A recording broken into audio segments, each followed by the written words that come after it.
Hi guys, hello guys, hi guys, how are you?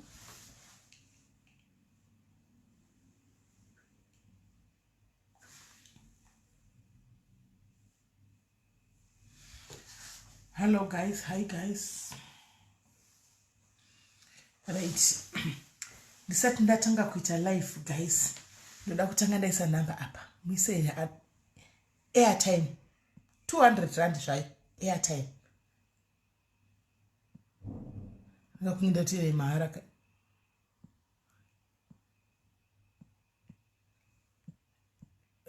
Voda tishifai.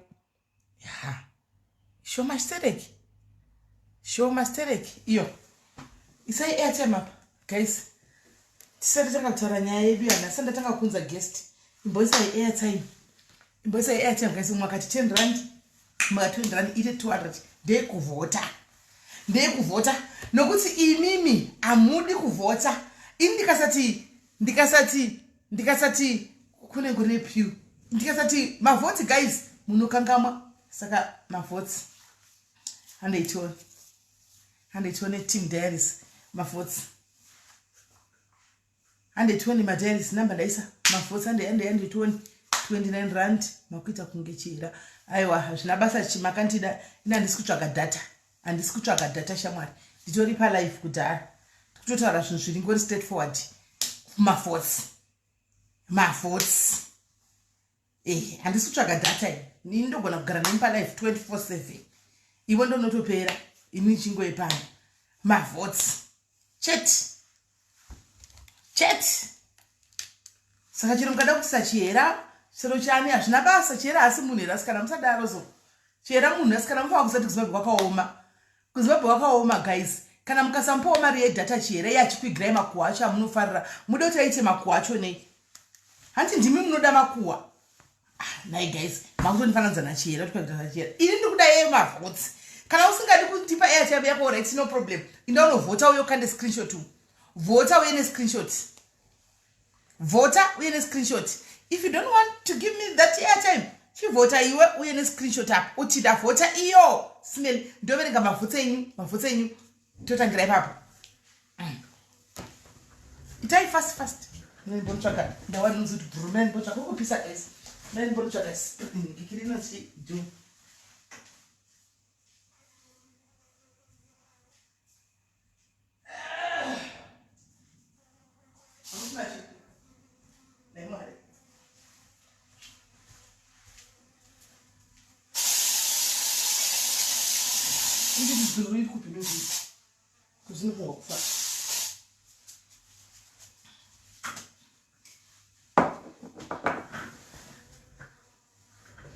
Right. Did it right, guys? Murisei. Varim essay hit and do an voter A. Sha. Varim essay to raise Queen B. Varim essay to do an you.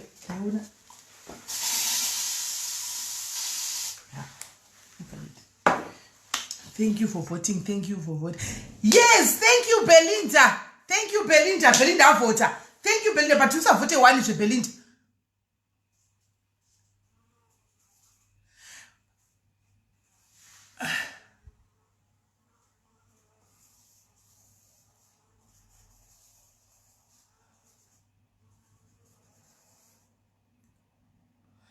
Kai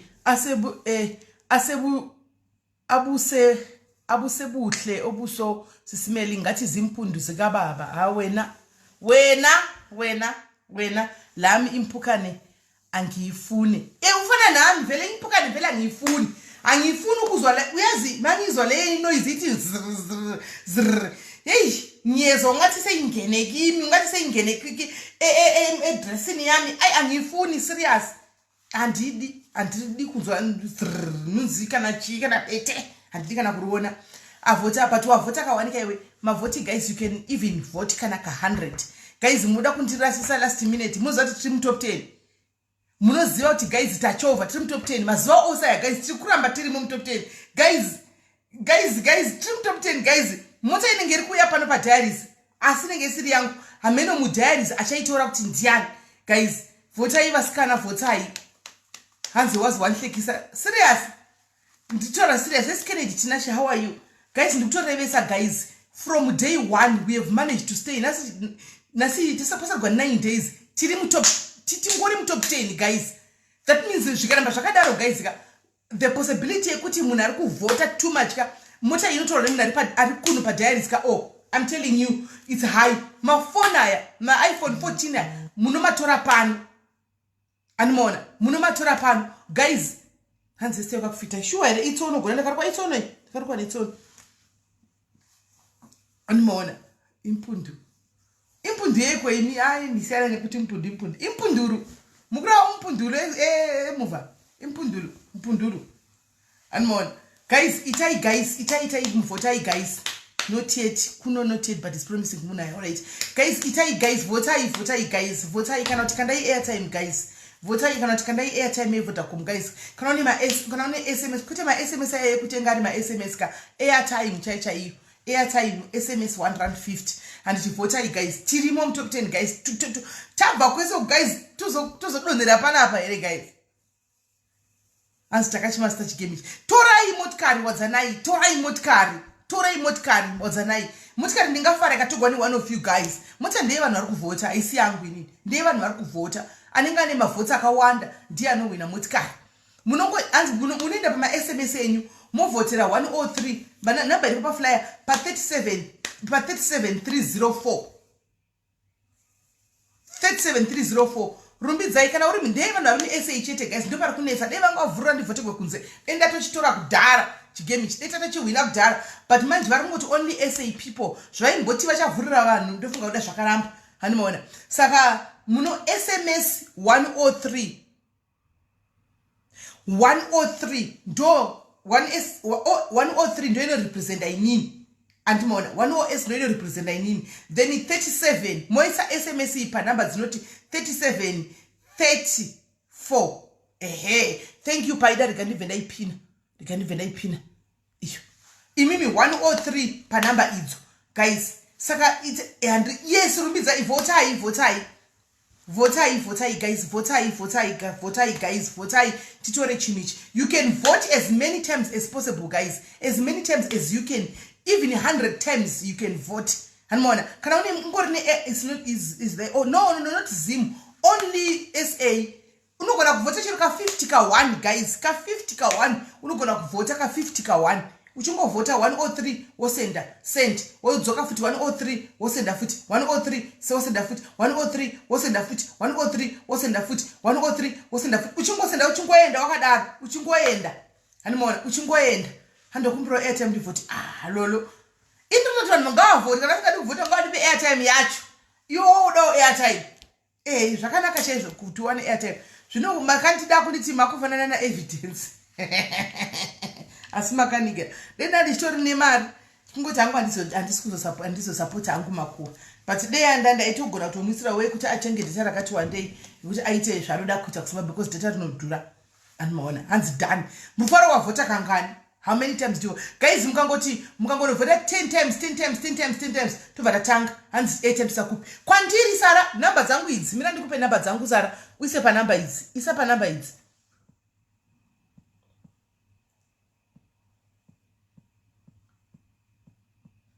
Sara izo nesa namba iVodacom isho nesa namba iVodacom tovhotera kupi panamba idzi munoisa pa SMS ka unovhota namba 103 panamba idzo 37304 hanzi pina inamba dzasi isa munisa panamba dzangu dzeVodacom idzo dzirapo idzo ndopa munoisa. Thank you and supporter guys, thank you guys kune van supporter vose so far. I promise you guys muri kuona mari iripo pasiticket takaiwina guys, mari takaiwina imari indu 10% chegumi changu tichinokuya pano padiaries chinoenda kuwana notambura pano handisi muchazodecide imimi kuti muchaita sei kuti pachaitigwa maproject inerera here kana kuti pachaitigwa shirikadzi here asi my 10% guys I'm promising you ndikaiwina. It's a promise pamberi penyu kudai pamberi pevanhu 600 vari pano ndakaitora mari iyi 10% yangu ndotoya nayo pano 10% yangu iyi ndakuisa kuna treasurer PayPal ndoisa kuna Auntie Selina moronga imini kuti yopiwa here shirikadzi dziri pano yoiswa here kunerera kupi antika yoenda kwamuri yoenda kwacho kwamunenge kwatikiitwe indotoza 10% haisi yangu ndakaitora mari ndikukudzai pano in front of God guys 10% pano not turning back I'm saying it in front of people inoyapa diaries antimaona ndo painotouya yobatsirawo vamwe vanhu anditika 10% iyo inotouya pano anditi padiaries kana chizowedzerawo ndozongowedzera asi 10% that one is guaranteed antika no two ways about that saka guys ngativhotei probably pamwe chirikadzi ndimai vako kana kuti chirikadzi ndiwe uchabetserwa nayo saka kana une zviairtime mufoni ita uchingovhotawo animona kana uchienda kunerera kune vamwe vana vanotoziva vakaswa kuzvinerera antika it's a promise ndipewo airtime ndivote it's a promise guys 10% iri kuya pano kana ndichazowedzera kuti toitawo zvimwe but chishuwo changu ndechekuti 2023 dendaigona kuona vakadzi kana uchinzi ndichakuvhurira misiko yemadomatisi chaiwo kuti mutengese madomatisi I will definitely do that ndichaita saizvozvo handiti maona ndichaita saizvozvo handiti maona kuti muwane chekuita musangocheme makagara kudzimba muchingoti tiri kutambudzwa nevarume 2023 mukadzi wese hands on handitika munhu wese hands on tinosangana pano takaneta tabva kundima tabva kuita business handitika munhu abva kumhanya kadai wabva kumhanya kadai tosangana pano handitika hanzi munoendesa kumount Hampden no mount Hampden tiri kutoenda izvozvi December uno tiri kumount Hampden December uno birthday rangu riri kumount Hampden saka ikawiniswa ishi tinenge tichitsvaga hatingarambi tichingotifokasa panzvimbo 1 nokuti kune nherera kwakawanda vasivo vega is just that kuti ava ndo vatakaona chete right now but vakawanda munototaurawo kumwe kwamunotoidentifya imini hanimona thank you makandida thank you azi ndabva kovhota thank you my sister waona kuti ka it's for a good cause makandida wazviona kauti inini airtime andiri kutopema it's for a good cause wazviona havasirivo vega vanava panotoneomwe vana vanenge vakatowanda kune dzimwe nzvimbo but tinenge sataziva chete saka patinozoya papachiti toendesa kupi guys todini takupa mupanana mukana kuti alright chiinvestigatai guys tosangana pano ndekupi kwamaona kune need hande ikoko toenda Mount Hampden Christmas yavo vanava I guarantee you it's sorted.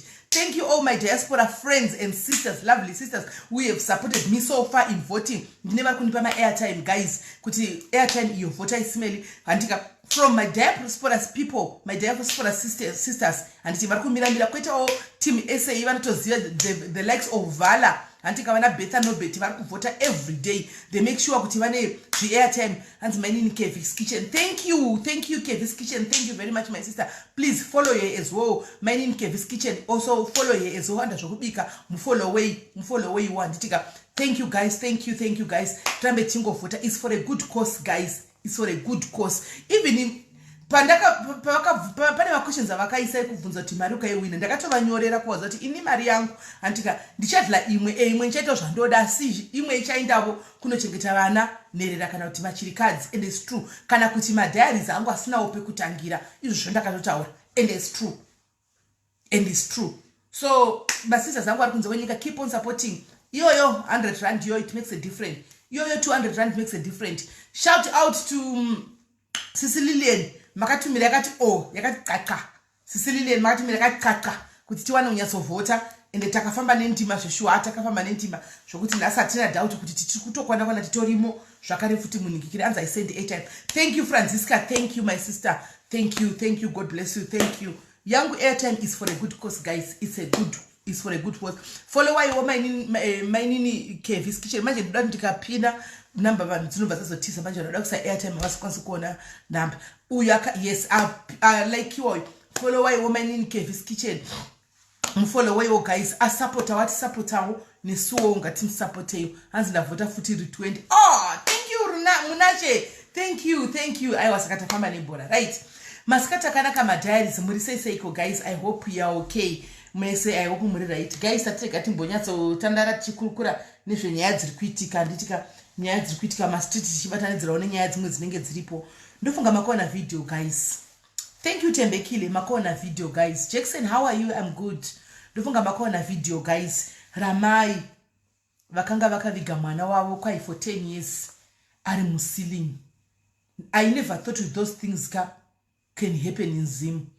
I used to think with those things can happen kuna America, kuma movies kuma America ndukatozviona na Nigeria, but andina kufunga kuti muno mutinozviona ku Zimbabwe kuti muslim ishi munogara munhu for 10 years ndaitotaura ndikati asi saka kutoilet kuti aidiko kuti vaitaimira saka alright ngatimbosiyai yemwana mai ava vanonzi vakafirwa nemurume wavo neThursday handitika vafirwa nemurume wavo neThursday hanzi maiona here SIS MELLY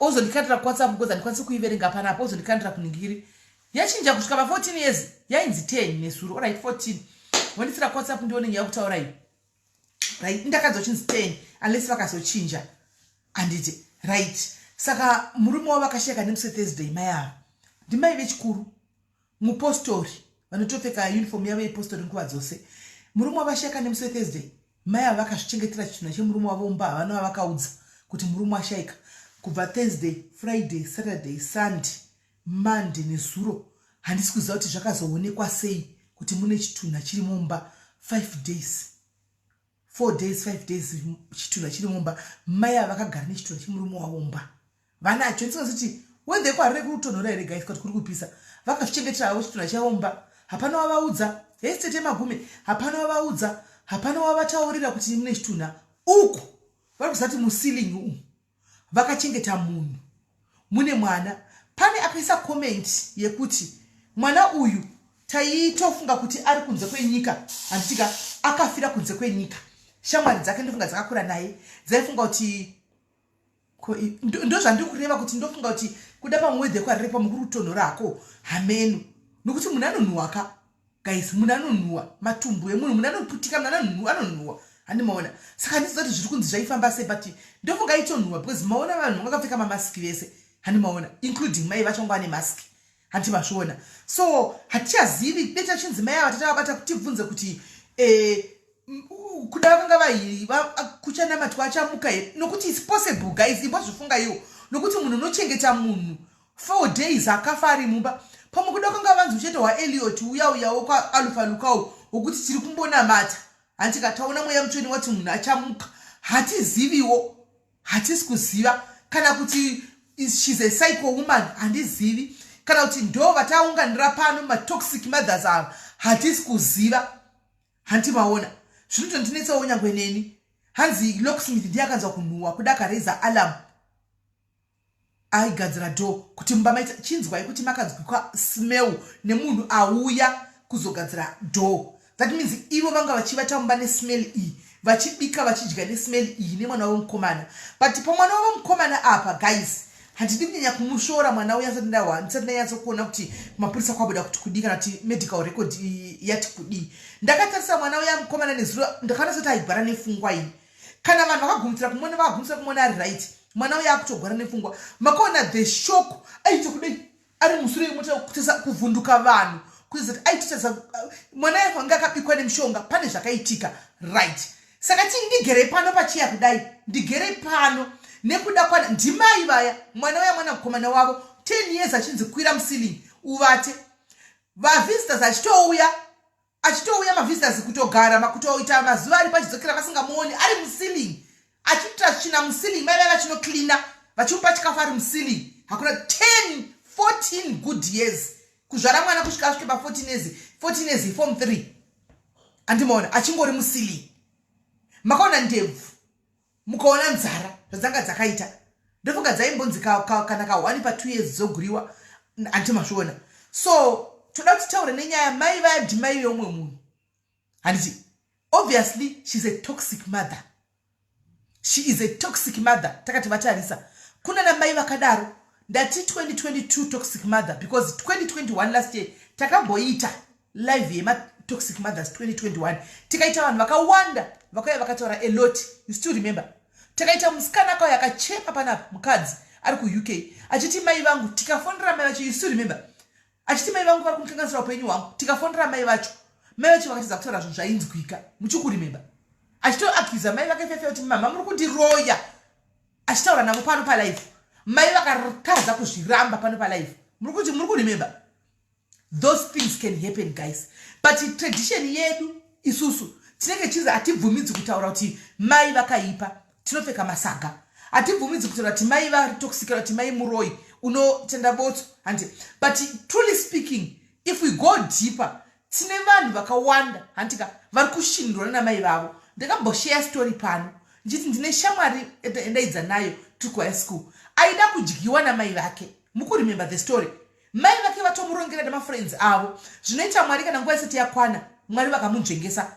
Kukwira kwakaita mumuti ashaya munhu akaenda naye kumba akaona mai vake vari pachikona chevaroi vachaiziva kuti paarea kunonzi vana mai nhingi nanamai nhingi vanoroya but anga asingazoti mai vake varipo vari included. Akavaona akanzwa nenzeve dzake mai vake vachironga nemadzimai aiziva kuti ari kusvika mangwana bva kuchikoro ndopari kuye vasingazoti munhu atouya arimo mumuti handika mukawa mheri yachitatu munhu asvika zvokuti dei anga asina kuzvinzwa dei akafa. Toxic mother. Unogona kuroiwa ukafa, unogona kuroiwa kushandisa kuitwa mushonga. Andimaona unogona kuitwa zvinhu zvakasiyana siyana. Vamwe vana mai ndiyo kuti ndisingaziva kuti the reason behind that kuti inenge iri yechi. Vamwe vana mai vanenge vari vekuti vanoita mishonga yekuti haurorwe. Unongoramba uri padhuze navo kuti kana uchishanda uramba uchingovachengeta uchivasapota. You are not allowed kuti uitewo mhuri yako. Hauite relationship inolasta because ukaita relationship inolasta ucharoorwa. Kana ukaroorwa ukainda wakuita zvemba yako vanoda kuramba vachingosapotwa uchingovasapota uri pavari vachingokudza kuti chechakati uchingoita zvese hanimaona. So vanhu vakawanda they are suffering right now. Tinobata vati kana tichigona kutaura kuti vana tete vanondiroya vana mbuya vanondibatira vana bamini vanondibatira. Just know guys kuti even mothers too they are there mothers who are like that. Variko vana mai vakadaro vari toxic. Variko vana mai vakadaro vari toxic to the extent yekuti kana toxic ndikutaura toxic kwete kunyeya vana aiwa.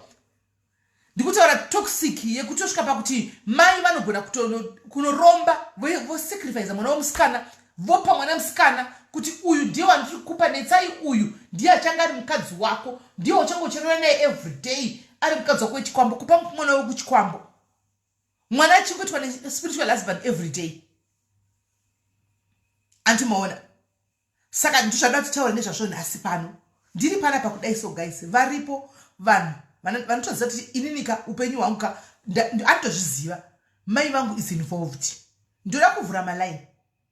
Variko guys, let's not run away from this. Tichivharira munhu anenge vakaputika mukati vanhu vakatakura kurema vanhu vari kufamba vakatakura zvinhu zvinorwadza zvinorema but kokuti aturire hapana because the moment anouya achitaura kuti mai vangu vari kudai tinotanga kujamuka tese kuti futseke mai vako mai havanzarwo mai havadai mai havanzwarwo. Guys kana zvasvika pakuti mai vakuda kundidya kana zvasvika pakuti mai vakundisungira life yangu yavo vakaita murume vakandizvara vakusunga yangu handika tinozvitaura ngazvitaurwe ngazvifumurwe anditika ngazvifumurwe.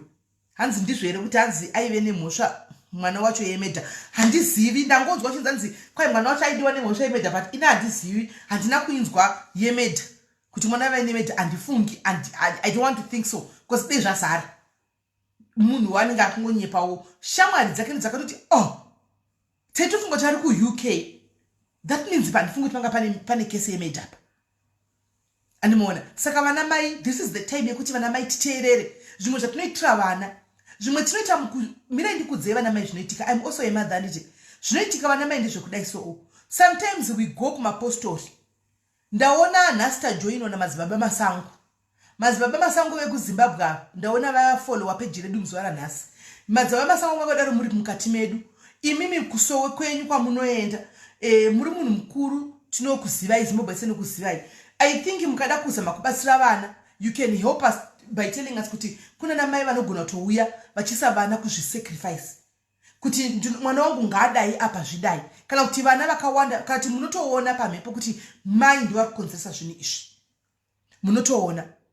Ndofatina nemadzibaba akawanda akajoina ari panapa anofollowa panapa toita vana madzimai vakawanda anofollowa panapa toita vanhu vechibhoyi chavo vakawanda anofollowa panapa hanimaona.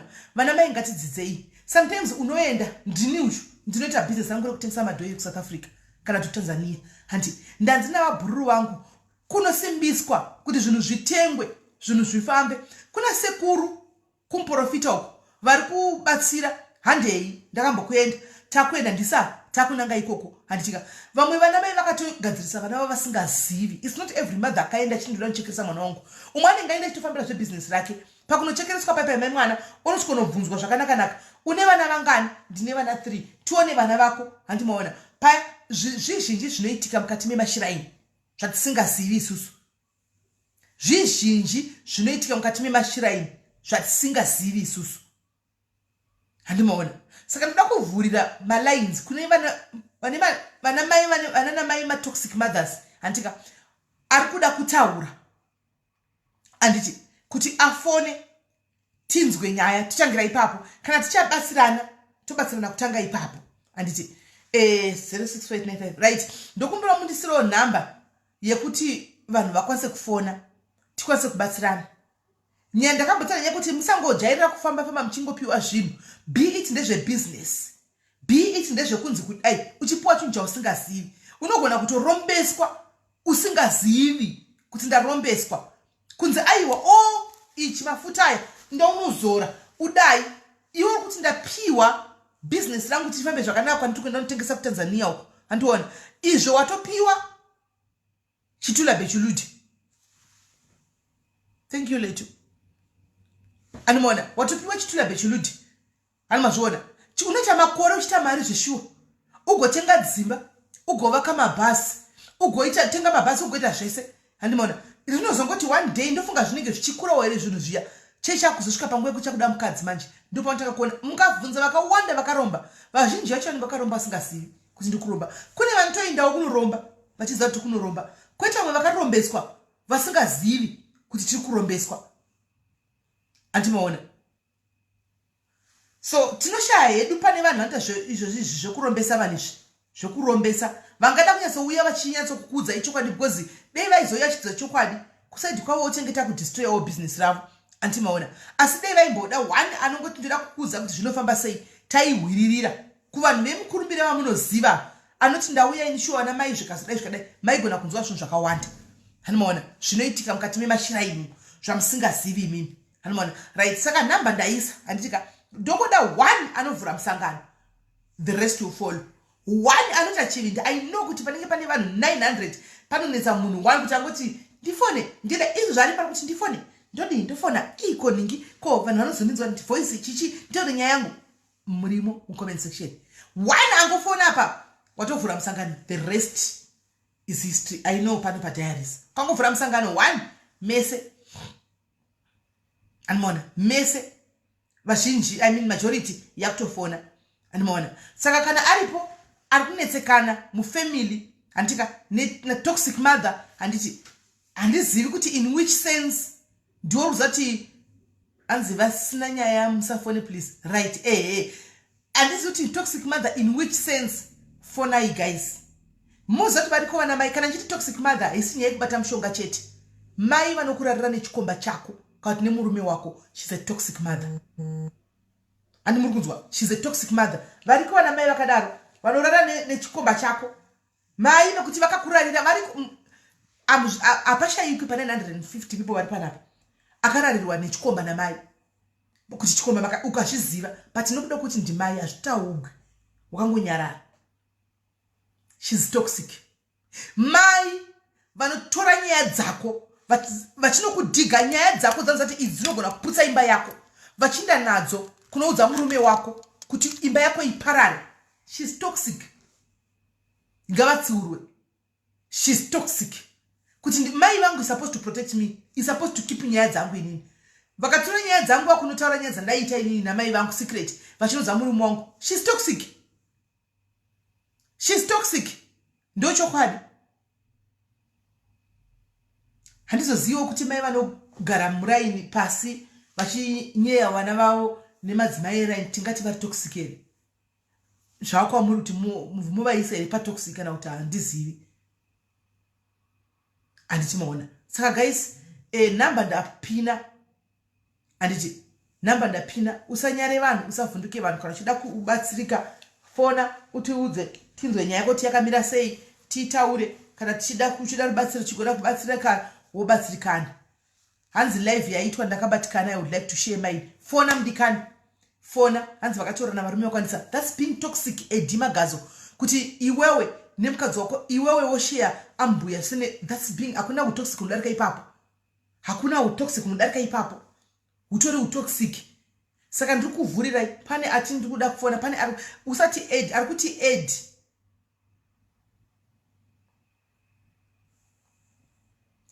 usati ed nokuti andigoni kuzokuedha ezin pauyu umwe hanzi and very toxic but I cannot discuss with strangers. Well, my sister, then keep it to yourself.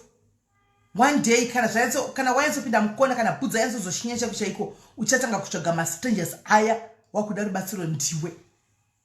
Kana zvayanza kushinya chako chaiko uchatanga kutsvaga ma strangers. Usafunga kuti vanhu vanoyashira nyaya dzavo pa live vakapusa. Usafunga kuti vakapusa. Don't ever think vakapusa. Pane pekuti unoshayiwa kukumhanyira. Unenge usina kuudzwa kuti kunoudza etitosinja kuri nani. Tinoiti chitotaura pano. Because tikutaura nditori I feel comfortable in talking to strangers vasingandiziva vasingandijudge. Those who are willing to listen to me than that family yekuti ndichipedze papo vanondichapati vanondishora vanondikandira vanondidai vanoita zvakawanda mufamilies hautiudzi nezvemumafamilies tinoziva zvakawanda nezvemumafamilies we are there tinawo mafamilies takatoyawo tikatombofumurawo mafamilies pano why don't you think kuti handina hama ndinadzo but I chose to come and shed my story pano because ende zvakatondibatsira right. Thank you very much first caller. Hello Pama Toxic Mothers. Hello, SIS MELLY. How are you my sister? I'm fine, and you? I'm good, right. Yakamira sei nyaya? Okay, inini yangu it's a toxic stepmother, not my real mom, because vakafa. Okay. But ndimai. So what happens? Yeah, what happens to my stepmom is my sister is married. So mwana wavo akamiteswa.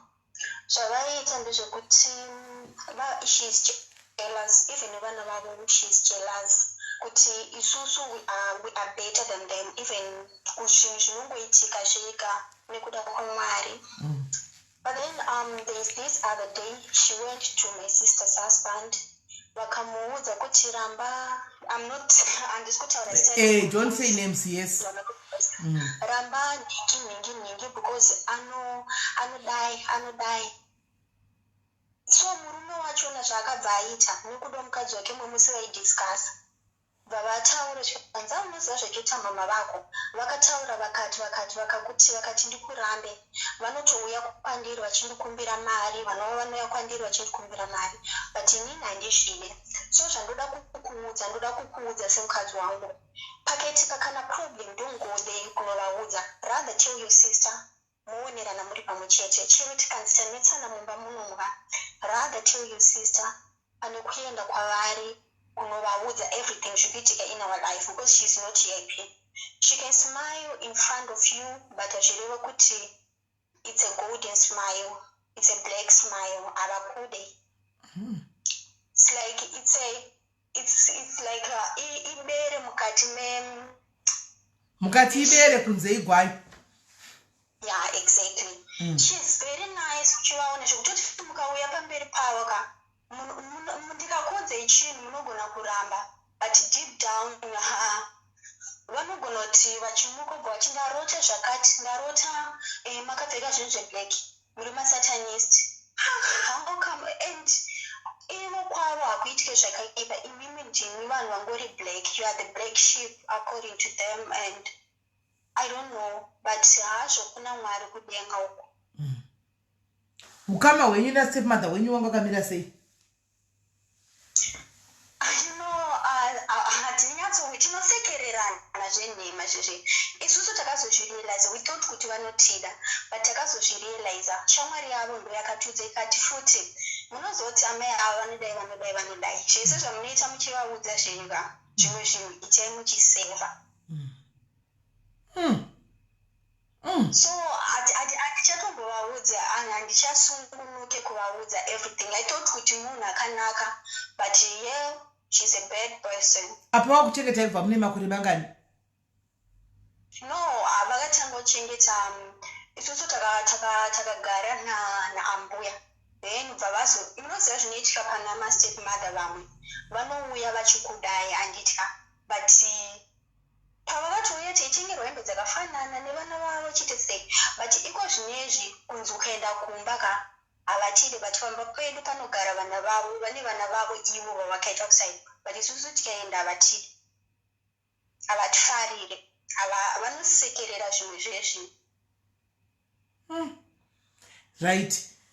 It's tricky in you now. Why? Because this is a stepmom, and on a stepmom now, it might be sorry, not to say it might be kuti imimio pamwe you've got that resentment kuna maya we kuti ndi stepmom amusima ivedu amuva itawo pamwe attitude.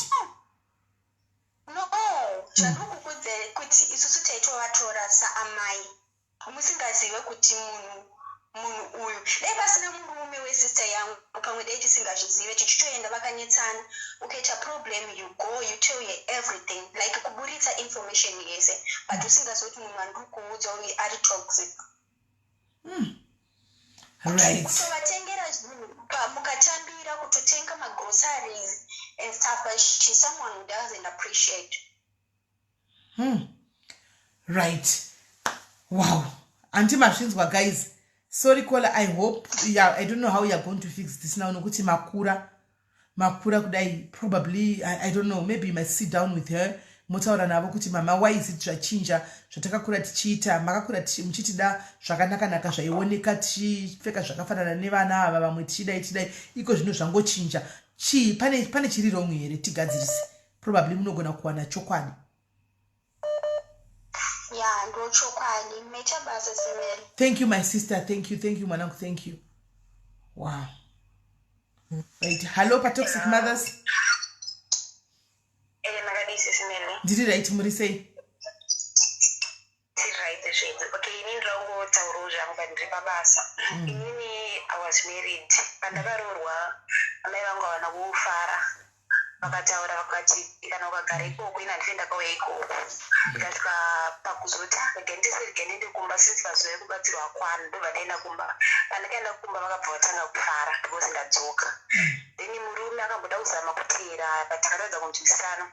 But ndakagara iko zvino ndatowana umwe munhu after 6 years ndawana umwe munhu munyowani akuda kutorora handabve ndambodza ndipane mandikuda naye pagore rakapera ndakuzomushamisika pachita ndakaenda kumapostori kumusha ndikanzwa kuti iwewe kuti pane mwana wenyu 1 akuda nemusatanist mwana iyeye achatokuuraisai musi wari kutongororwa chete arobva atokuuraisai ndikati wo pandakunyarara saka muningi nangu anoziva nyaya yangu kuti ndine munhu ndokubva minongo atonza akati handizvifungi because munhu andani naichimufundisa how come.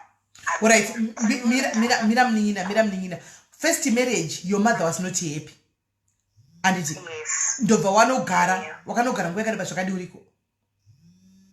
Nanhasi ndiri kumba kwavo 6 years ndiri kumba kwavo. Saka apa ndanaona umwe munhu ka. Makazorambana na first marriage. Takazorambana. Saka apa vari kumusha handiti. Makarambana sei? Let's start with makarambana sei. Zvakaitika ndezvekuti amai vake ndakanga ndakasungira mai vake ndobva kuti mama ndobva kuti hemutore mhuri yenyu mai vake ndobva kuti aiwa chingoita sei chingounzai munhu ngaauye ega. Then mama ndobva kuti iwo kana uchienda ikoko hambino zvako ini chauchawana ikoko handine nazvo kana chiitika ikoko handine nazvo. Isusu hatisatambozviona zvekuti munhu anonzi ngaadzoke ega munhu anga asungirwa saka iwe ukangoenda hameno zvako chakwana ikoko. Saka unenge uri pakati sesimeli usingazivi kuti uita sei urega kuenda uita sei badatargendezirigendigepera but ine munhu angoita sei taiwirirana. Saka pakabunozoti mhepo dzinobva dzangosimuka maproblemu chino chakutanga ndobva ndatingotadza kuwirirana ndobva aenda inobva ndaenda ubva ndisandomba kwedu. Then apa manje ndatiwana umwe munhu womunini wangu ndatomuudza ndikutofara zvokutofara chaizvo nemunhu wangu ndo mberi kabva zongotaura kati inini chechi yamunoenda ikoko kwaina handisipida sei handisi kufara nayo because ndakatonzwa kumasoro kuti chechi iyoyi ida pane mufundisi ada kurora mwana wenyu 1 asi musi vanongomurora chechi ndo musi mubvoita sei ndo musi murubva kutofa ada kutomusacrifice hai saka ine chemwoyo ndikunyazozoti ini ndiri kuda Nemufundisi, nemunhu ari kuzviziva ndatone stress kuti ndedziko ndikuti aiwa chechi pari kuri bro ingati ndinongoenda pamunomboyawo kuno kusouth tinongoenda one iva tizati hai ini kana handimbodi kana kuzvinzwa ndingati udurwa nemunhu iye ndingada tondiurayisa chiro chino saka unongoona kuti zvinhu zvakaoma akati inini ndikasatoda kumutambirira mari yake munhu iye handimbomutambirire to vanongoenda ungonogarisana ati chaari kuda kufara chaari kuda murume saka zvinhu zvekuti zvinonetsa kana ukada kuti uite seika saka asi uri kuona sorry to say this Nina, but do you see kuti your mother is already manifesting by saying ndakaudzwa kuti kune munhu acharorwa ari kudana nemunhu mufundisi wechechi musi waunongobvirogwa nemufundisi iye ndiri kufa vari kukuudza guys oro ndiri kunyepa vakatokuudza zvichaitika and you might come back here after chitaura kuti Simeli ndakazoenda achitada nororaka pakadonha munhu akafa probably handisi kuti ndizvo ndiri kutaurawo pfungwa dzangu panogona tove pane mhiko dzakatovaudza kuti mwana wanyangodai chete munhu anofa. But inini chikundinetsa sisimelika why zvazotaurika izvezvi because ndawana umwe munhu because ivo vachina vaitombogarao kuno kwachitongoendawo semuchechiyo chitongoenda tisi ndopauzokuenda kumusha ndozvandiri kureva kuti vari kutomanifesta mai vako vari kutokuudza mai vako is manifesting vari kutokuudza kuti zvavakaudzwa handika kuhameno maybe hameno kumashiraini kana kuti kupi kuti ukaroorwa vanozviziva vanozviziva remember kuti kuchechi kumaingoenda ezini kungoenda iko zvino manje ukanoroorwa napasta ako vari kutokuudza kuti ndinofa vari kutokutaurira imhiko iyi vari kutokuudza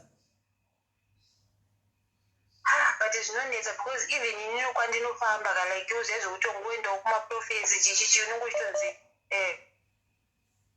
this is your time now, time to be happy and uri kutoona chipa chita breakthrough yemarriage then kubva kwaunyuka imwe nyaya kubva ushiuza kuti uita sei kana ukada kuvaudza havanzwisisi ivo zvino zvinomwe munin'a wangu wawakanotora futi kubva kumurume vachiti munochemerana sei mese muri vana vadiki chino but inini kwandiri maybe zvako zvakutaurwa nemapostori acho kuti vachafa ende kola handizivi pfungwa dzangu inini dziri kuti vachafa uri kundihwisisa uri mwana mudiki nditonyazozvona kuchinazozvinzwisisa ndikutaura kuti mai vako kola sorry hako imimi hamuna chamunoziva mai vako vakatobata vari kutokonfesa uri kunzwa imimi manje neuhwana memusingazivi mukatoroorwa mhiko dzavo dzavakaita dziya vanofa nokuti imamuzivika zvakaitika hanimaona saka mhiko yavo imamufangokuroorwa hanimaona saka imimi roorwai imi dai munoroorwa zvaitika handisinoita kuti muroi ngaafi handi ndizvo inzwai sesimeli because munin'a wangu akanga ariko kumapostori ndobva andidzakati zvakatonzi nemapostori mwana wenyu akangoroorwa mwana wenyu tiutana pane mwana wenyu achatochata asachata mwana iye muchabva mafa ka pese pachifamba hama dzenyu zvangonzi mwana wenyu nemurume wake wavakusacrifice hai but inini ndinoza munhu wangu nekustrugula kwaanoita ndochazwa kuti satanisi yacho neyekutaura kunzi ari ipapi bata kwake kwachona kuri ipapi then at the same time ndobva ndachiko kuti pamwe mai vangu vandazei vanourayiwa saka enda kutongozviudza kuti maybe ndokugara hangu ndisiri happy ndisina munhu because nyange ndikada kuti wekutanga zvakaramba wechi2 vakazofa zozofa pachinzi ndichinda kukavauraya saka you are sacrificing your happiness for your mother's happiness ndizvo ameno sesimeli regai mbodzokera kubasa ndazokuonerai zvangu direct maybe mangwana kana kuti rini sure alright nina it's okay anitori nestress mwana anitori nenyaya muri kunzwa nyaya yake muri kuinzwa nyaya yake atori koti in between eroko haasi kuziva kuti oenda mberi nekurokwa here kana kuti mai vofa here kana kuti ogara ari single nokuti akaroorwa mai vanofa hanimona but inini if you ask me pakadai guys muroi ngaafi kwaini wanongochisacrifice handisi munhu ini wanongochisacrifice handisi munhu muri mai vangu ndozvihwisisa makanditakura ndokudai chaizvo but kana tasvika patime yekuti takusacrificeana guys panenge pachine relationship erapo pachine rudo erapo pachine ukama erapo koranga aroorwa hapana zvokufunga apa kwelanga angonoroorwa chaitika handikuroorwa hana wabatira mushonga angonoroorwa hana mushonga hana chimwe namudiki ngangoenda noroorwa saka osacrifice saka imwe hanzira uya anenge achidawo mai ndoada asiwo indodawo kuroorwa saka ndinongofa ndiri tsikombi nei munozvionawo sei nyaya muri kuionawo sei guys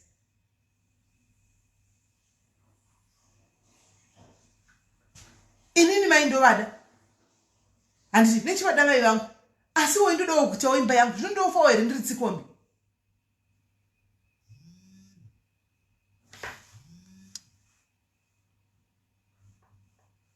Hello, Kola. Hello, SIS MELLY. Murisei. Hello.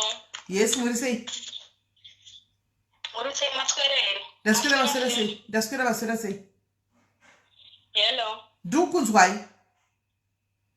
Murkundinzwa here nendo kubreaka break. Tikukunzwa Alright, ini ndachidangotauro pana namai anditi.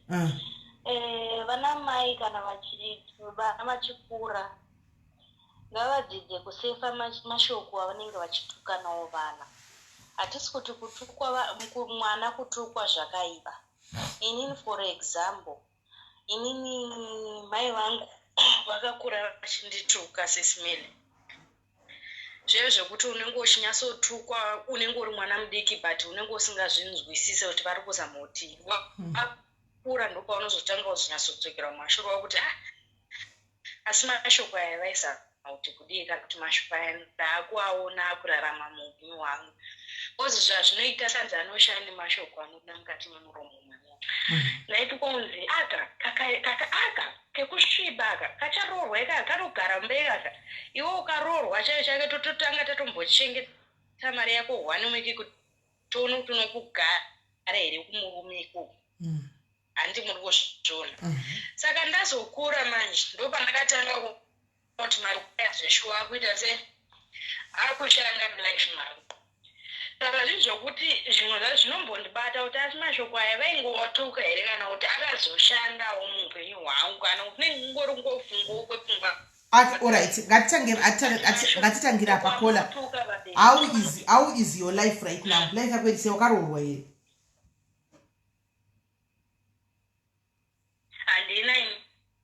Watu wadarika eje watu wada kuroorwa here zvichiramba kana kuti zviri kufamba sei?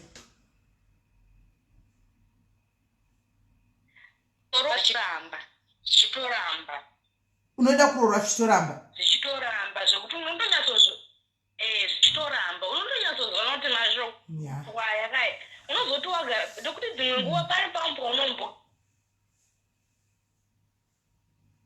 ega wombomupenyu hwako unyatotanga wafunga kuti hatisiinje zvangu so wombofunga kuti asi mashoko here aingotaurwa nokuti shoko rinosimba vanhu vamwe mashoko ane simba kuti aka kekusviba aka ini ndiri munhu mutema SIS MELLY pandaitukwa nekutema wekuti ini handikwanise kuuchinja handiti kanoti kusviba kogoti kusviba nemwoyo handi munozviona saka zvinhu zvokuti dzimwe nguva zvinhu zvinongondidya mumwoyo mangu kuti asi ndiwo mashoko acho here avaitaura kana kuti zvimwewo mazviona unenge waungozifunga kuti asi kuti ndizvo here but kana vaingokuti havo kusviba kola kana vaingokutukawo vachiti kusviba vasina kutaura anything chiri concerning marriage tingati ndivo here unless kana vaiti ichi chokusviba ichi hachiri chinorogwana nechinhu chakasviba kudai handi muri kuzviona mashoko ekuti ichiri mwana nditombotarise zvekuroorwa but makutotaura zvokuti kacharoorwa ikaka ukaroa iwo ukatoroorwa mari yako hatitomboidyi tototanga tatomboitigara hwane wiki toone kuti unokugara here kumurume ikoko handi muri kuzviona saka zvinhu zvokuti unozewangofunga wakura wega kuti ari paipai handiti unenge uchingofunga kuti asi paipai vaisa kana kuti chii asi paipai vaisa kuti kudii saka zvinhu zvokuti even inini mandiri kuti mandiri even pane vamwe ndinongozvinonge ndiri munhu yakangu handina kana confidence mandiri ndinongozvitiwa mhino zvandingoriwo maybe saka zvinhu zvakatorasa even confidence yangu pane vamwe vanhu right, but yako ikola iri nani inobatsirikana unonamata kola uchechipi unonamata uchechipi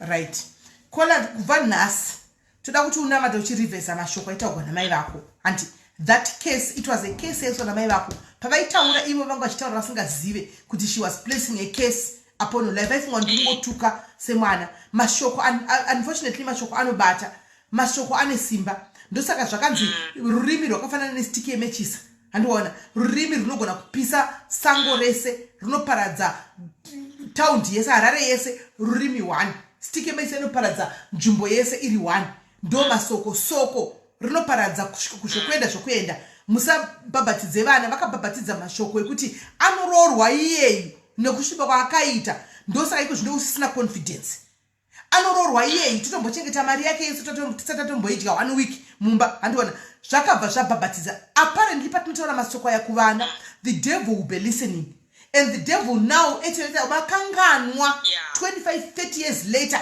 he uses those same words zvamakataura imimi kubva kumubereki remember pane connection yeumbilical cord iwe namai connection iri kubva kumwana mai nemwana mai ndo vaitaura kuti kacharorwa aka nekusviba aka akutora mashoko aya akumaisa manje into reality kuti mai vako vakataura tiwa urorwi wakasviba ucharogwa naniwe 1 hausisina self confidence 2 hakusina mnanda kuroora but those words can be reversed my sister anditika what you have to do now is you have to fight these words fight reverse back these words. There are a lot of cases, a lot of things that have been said about us kati mopenyu chikura makezi atotoziva ataka reverse through minamato wakonga kuti minamato yako zvine zvinga uchitawo ku reverse the case yakataurwa nemunhu inogona ku reverse nemunhu handiwana break the case. Actually we are not saying reverse, we are saying you must break the case now. Break the case. Usa ramba usina confidence kuti chichi kufana start seeing yourself as somebody wepamusoro. Black is beautiful my sister. Usa emva vanhu vatsvuku andiwana black is beautiful ndochokwadi wakati unaka wakadaro you don't need to edify your beauty utori right wakadaro shitarise paglass kuti inga ndakanaka one. Naomi Campbell is black but she was missed chakadaro nditori self confidence tanga kubuilda confidence mauri uchinamata kuti Mwari ndipei that soko raitaurwa namai kudzani chakati kwariri haribati harina simba rakayerera rakaenda nemuchinjikwa neropa rakadoka rakatoenda ipo paya kwandiri haribati nekuti ndiri mwana wenyu. When somebody is in Christ the person is a new creation. I'm a new creation handina chinondibata masoko anotaurwa anobondera anosvika pekubata anditi tanga kutora mashoko iwayo uchazodzoka panotaura kuti ndaivo zvine zvindave confident neupenyu hwangu neskin yangu nezvandiri ndaakutozoda kuroorwa. You are beautiful if it's you who's on paprofile picture utori munhu akanaka zvokudaro zvokuti haungati uri gadzi rekunzi unganzi unoshayiwa murume hazviiti. Just reverse those words. Reverse cancel the case yakaitwa namai vako. Vana mai vanotaura vasingazivi andiona dzimwe nguva kwakurusa toziva Satan anobata pakadaro ka yes anobata mashoko zvakanisa yes vana mai totozvanzi aka kachita huraka ona zvakanoita ona matambira kanoita ona kuzvida kuda zvinhu kakadiki akakaita moti nishadya maraka kichita kajoka mai vanenge vasina that task yokuti vana vachita joki vanenge vachindi kutaura but kune chinhu chinonzi Satani chinenge chakamira pasaidi chakateerera kumashoko iwayo muchitaura kuti achaita hure chichazadzikisa mashoko iwayo akura. Mai vafa vakanganwa kana kuti vatozvifirawo zvavo vatoenda nguva yavo yadarika kwasara mwana uya shoko rakataurwa namai riya rakubata manje kunzi mai vako vakati uchaita hure iwe handiona mwana kuti ratongo wehure uchati zvakabva nekupi ichiita mbavha iyi mukati akachata mbavha. Vamwe vana vakungoba mashoko hapana kana shari shoko rinenge rakataurirwa because there's power in a tongue. Mune simba mashoko. Saka my sister pray kutanga nhasi that is your prayer and new resolution yako 2022 haifanga kupera usina kuroorwa 2022 dzoke pana pazati ndakuroorwa naika. I want ndinotenda maita basa SIS MELLY. Alright, thanks mningini. Sharp. Nemanakira akaita gunza rogushu azviti. Hello Kola. Hello SIS MELLY. Muri sei? right zvangu. Inini yangu Smelly, I was born in 1995 handiti. Ndazvarwa kudaro ndobva handitozivi kuti ndakakura sei kubva ndiri mwana mudiki. Chandosenje kuti ndaigara nagogo kubva ndiri mwana mudiki. Handizozivi kuti ndakagara nagogo kubva age ipi, but ndakagara nagogo, and gogo ava ndistep grandmother kwandiri inini. Unzwisisa? Saka ndingokura ndangobvunzawo gogo kuti ko gogo mama varipi? Gogo obva ati mama wenyu akangokusiyai panapa. Vakaenda kunoroorwa kumwe. So pesa ndafunga kuti gogo pamwe vanenge vachitinyepera kuti mama wapenyu vasingatotirwadziwe. Ndobva takura ndakachengetwa nagogo chiendeswa kuchikoro. Handina musi 1 wandakaona mamwe wangu kumba kwagogo Smelly, muri kunzwa? Tatokura ndakuma-grade 7 pandakaona kuti gogo nasekuru zvanenge zvakuvaremera. Ndobva ndatanga kutsvaga hama dzanadhedhi vangu, ndobva ndazodziwana. Ndadziwana kudaro ndobva ndatanga kuprocedure kuendeswa kuchikoro nanadhedhi vangu. Ndatogara ndapedza form 4. Pakanzi nadhedhi vangu mama wako wariko. Vakaroorwa, ndakanzoti wakaroorwa kwakati vanhu kwavataura. Ndikati achimubatsire kuti asei kumbovatsvaga. Ndobva tatsvaga namba dzidzi, ndobva tadziwana, ndobva ndavatextira message. Ndikati halo mama, ndinhengi. Zvikanzi wekupi? Ndakati mwana wenyu chaiye. Zvikanzi uri kupi? Ndakabva ndataura kwanga ndiri. Zvikanzi sorry kutaura nemurume wachona, kana uda kutaura namai wako unoenda kwakati kurira kumusha kwamama manje. Ndabva ndadzosera kuna baba ndikati ndozvataurwa izvi. Zvikanzi mira ndizovafonera inini. Ndobva vazovafonera. Zvikanzi naiwo mama manje vazodayira baba wangu inini. Zvikanzi handikwanisi kutaura naye. Ndikwanisa kutaura naye chete kana ari kwandakamusiya ari. Kwandakamutsveta inini achiri mwana mucheche. Ndokwanisa kutaura naye. It's fine. Ndabva ndazongosiyanawo nazvo Smelly, mukunzwa. Ndambotrayawo marriage zvaramba. Ndobva ndazosvika pakuuya kuno kuSouth Africa. Ndauya kuno kuSouth Africa ndine mwana 1. Ndingoti gaga, but nyaya yangu chaindogona kutozogoinga kuinbox chaipo. Ndazouya ndiwe uri paprofile picture. Ndiwe paprofile picture. Mai vanoramba mwana akanaka kudai bullet rakadai. Zvadaro Smelly, ndauya kuno kuSouth Africa, munongozivawo kumashandiro atoita kuno kuSouth Africa. Ndabva ndato sisi ndakambotaura namama, chiregedza pamwe ndimbotaura nawo izvezvi, pamwe vanondinzwisisa. Ndataura navo. Ndikati makadii mama? Vatondimhoresa zvakanaka kuti seiko? Ndikati kuri nani? Mukatonga tauya kuno kuinhamo. Kona munhu akurosa bhodha kuya South inhamo mama, zvinhu hazvina kutomhorera zvakanaka. Ndokumbira kuuyisa mwana wangu ikoko kusvika kuti ndiwane kushanda mabasa akati wandei kuno. Unozoti vakanditi chii Smelly? Zvikanzi as long as uchiuyisa chikafu chemwana wako chete, mwana wako ngaauye. Smelly, ndakarwadziwa kuti out of all the words ndo zvinhu zvavakwanisa kundiudza. Handizive mai vangu, izvezvi zvindikasangana namai vangu, I don't know her. Does your mom, mai vako vanokuziva? Havandizivi. Mwede mwana akanaka iyeye vasikana. Mwana akanaka iyeye ari kutaura apa. Mwana mudiki akanaka zvisingaiti. Mwana akanaka iyeye. Havandizivi. Mwana akanaka iyeye mufunge. Havandizivi, vakatisangana nemurodhi zvavo handizivi. Vanotongodizivira papicture zvamuri kuita izvozvizvi. Ndo zvavanoita. Hey, asi vakatokuramba. Ndakabvunza gogo vakatirera vandistep grandmother. Handiti saka pane scenario yakaitika manje apa. Ndakaenda kutonzwawo because ndakakura chichengetwa tiri 2 necousin sister yangu. Mai wecousin sister yangu ndo zvavakangoitawo futi. Vakangosiyawo mwana wavo, saka takakura chichengetwa tiri 2. Ndabva saka baba wecousin sister yangu ava ndo vanga vazosara kunobvisa mombe dzemaredzwa. Pavakaenda kunobvisa mombe dzemaredzwa vakanosangana hameno kwavakasangana kusaidi kuchinhoi kwavanogarawo. Zvakanzi vakatotsurwa nababa vavo kuti kwemimi mwana nanhasi hamuzive koindaka. Vakutotanga komblena nababa vayo zvakanzi izvezvi ndakanzwa kuti ari kuSouth Africa vanhu munomubvereji vanotondiseka kuti upenyu hwamuri kurarama mutomboiti mune mwana ari kuSouth.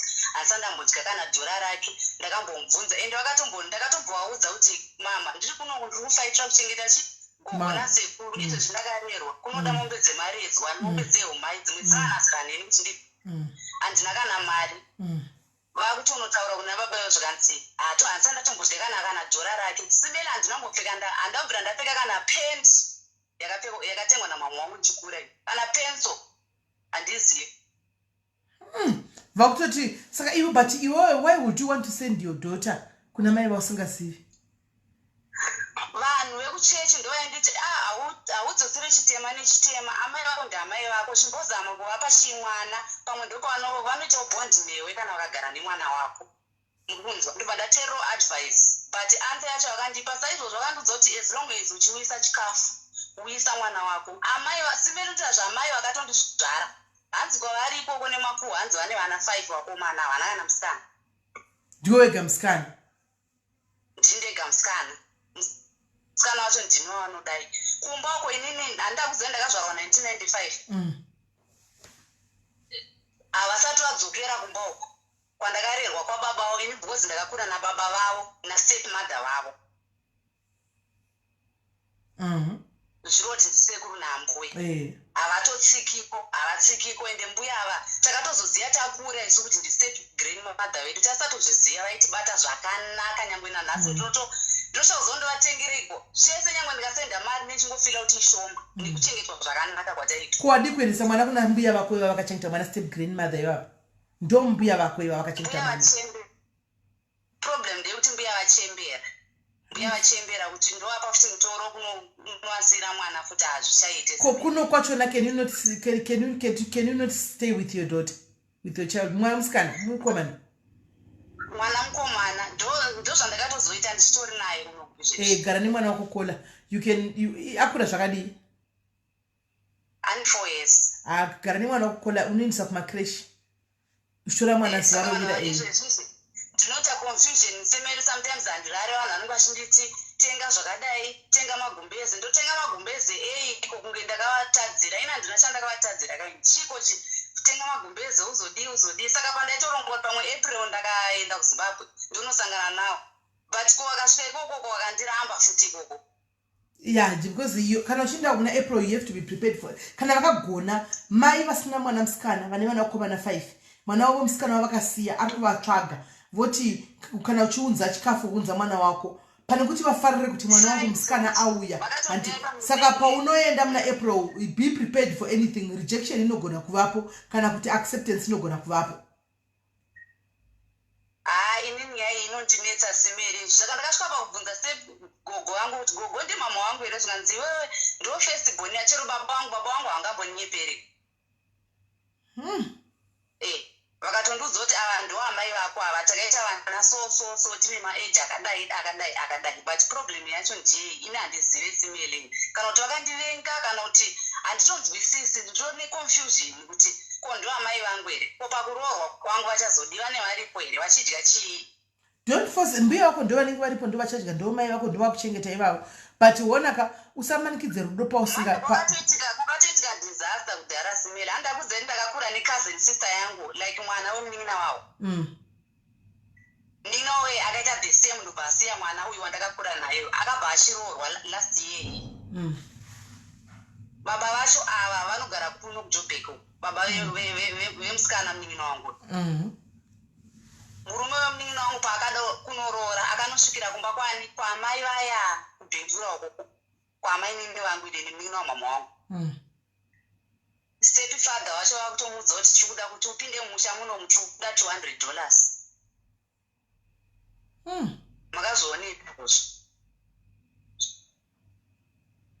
makazvionepi izvozvo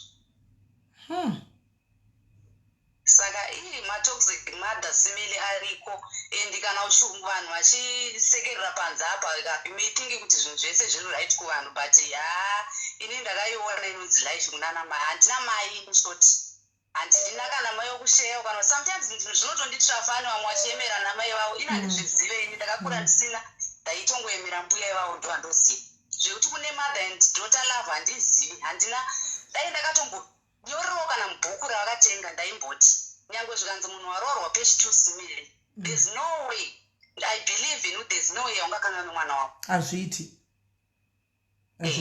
ndo situation iri kwandiri but still wonaka usamanikidze rudo pausingadiwi don't force love wasingakudi siyana navo that's my advice to you siyana navo she doesn't want you period iwewe focus on your child you now have your own child anditika that love yawakamisa kuna mai vako put it all pamwana wako on your son. Unambuya vako akuchengeta nasekuru vako chengeta vanhu ivavo zvamai vako izvo zvevamwe izvo ndatove drama iyo.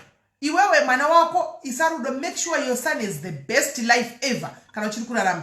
Make sure mbuya vako mazuva ava ekurarama asara mashomaya vape zvavanoda vagute vararame vadini. Ava mai ava haunei navo hauvazivi, chingodzokerai paya usati wavatsvaka kuti handivaziva handina mai period, ungozvitora kuti mai vangu vakafa kona. That way you have peace, because ukada kunovhura maronda kuno open up Pandora's box kuchinotsvaga namai avo unorwadziwa. She will reject you pachena ende zvichaza kurwadza wese. Ende kana ukabvira ungorwadzikana uchauya uchirwadzisawo mwana wako mukomana uyu handiwaona, because uri kurwadziwa. Saka the best way protect your son, how? By staying away from this kind of toxic mother. Gavaite focus on the 5 children that she has. You will focus on your son. Give it all to your son. Nambuya wako nasekuru ndio akakuchengeta. The rest is rubbish. Now that I'm 27 years, I've never seen my mother since I was under. It's okay, Kola. Ingozvitora kuti ndiwe one vamwe vevanhu vaya vakaraswa vachizvarwa. Kune vana vakawanda vanoti vana mai vachizvarwa vanoraswa kana kuti mai vanofa obva asara ari kasvava musi wazvarwa. Saka ingozvitora kuti ndimai vangu vakafa the day that I was born, period. Take it that way. That way uchatowana peace. Uchawana peace that way because wagara hauna bond navo. Yeah. Usazvinetsa munin'ina. Rudo rwako rwese isa mwana wako. Alright, Smell. Alright, mwanangu iri bo. Pakaipa. Vana toxic mothers mavaonaka vana nhikuya namai. Hello pachirongwa. Hello SIS MELLY makadini. Ndiri right muri sei? Ndabatikana SIS MELLY. Chikona.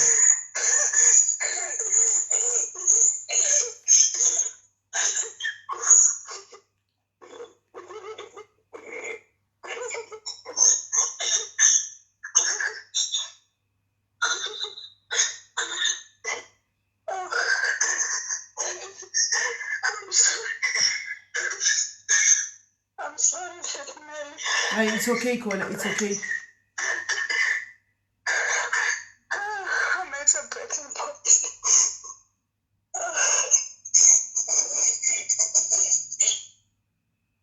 SIS MELLY munoziva vanhu muchizvarwa, unozvarwa nechipo chako chaunozvarwa nacho chisingaonekwe nevanhu vakachena, chisingaonekwe nevanhu vasina zvavanoita zvakaipa. Asi chipo chako chakanaka chinoonekwa nemuvengi wako, chipo chakanaka chinoonekwa nevaroyi, chipo chakanaka chinoonekwa nevanhu vanofamba. Ndakazvarwa mufamily yandisakuziva kuti ndozvairi. Mberi number 2 pakuberekwa kwedu kune number 1 musikana, inini number 2 koya mukomana kopedzera musikana. Zvadaro handina kuziva kuti ndakazvarwa ndine ngirozi yakachena. Ndakakura ndiri musikana mukagwinya, ndaitomboratidzwa some of the things. Ndakarara ndairatidzwa mumba, ndakarara kudembeuna mine moko dzefamba. Ndatombochema usiku ndodetsera mama kana tete vauya ndovaudza zvandinokuona.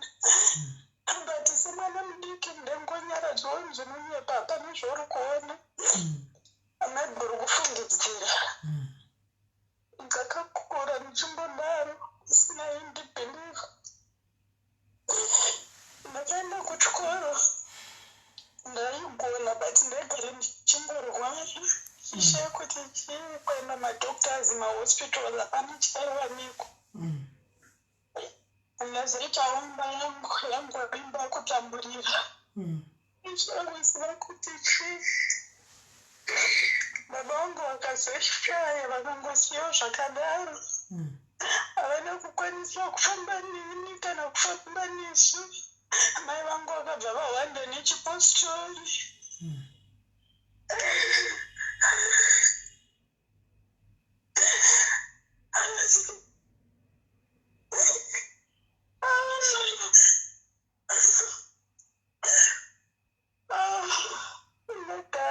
Ndakabereka vana vangu first marriage yangu. Sisi mukuru akaita madhiri ake akazobuda muZimbabwe akaenda kwaakaenda. Inini ndakasara nemurume wangu but taingodzambura tikaita mabasa tikahodzi hapana zvaifamba zvaingotenderera. I found out ndatokubura kuti sisi wangu ita ndakasiyana nababa but takangokura tiri pamwechete achirerwa nababa vangu. Saka sisi wangu murasti born wakaita mafevorite amai vangu. Inini handiri favorite yababa. Kuchekwa wakaita baba zvese zvakangodhakwa. Saka musikana mukuru azobuda muZimbabwe. Vamwe sekuru vakatora naye kuti ade watora chii? Mumaoko ari kutambura anoshanda nesimba anozvishandira. Ukamutora anogona kuzoshandira mhuri yake. Ndakatorwa sisi Melly but handina kuziva kuti ndatorerwa kunetwa musikana wemunhu. Sisi wangu akaroorwa nemunhu aive nemari dzake munyika muno. Ndakatsvagirwa basa, ndikawana basa, ndaishanda ndichienda kubasa ndichidzoka ndichizoita basa repamba which was fine. Pamusoro pazvo ndaibhadhara rent, ndaitenga chikafu changu ndega. Izvo zvaisazikanwa nemurume. Murume pakazozviziva akati ko kana munhu abhadhara rent ndo inokavhaka zvinhu zvese. Kose uri kudana mwana wamai vako. Melly mona namba dzangu. Ndazoona. Kwatiri kune vanhu vanobatsira. Vanongondudzi.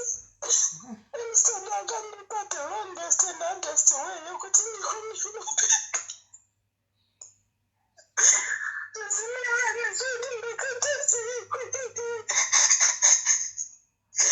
Kakavana nofunga kufa. Kakavana nofunga kuzvuraya. Vanigari ndivakwanisa. Vana vangu baba vakashaya. Saka veni ndikatarisha vana vangu. Ndinorwadziwa.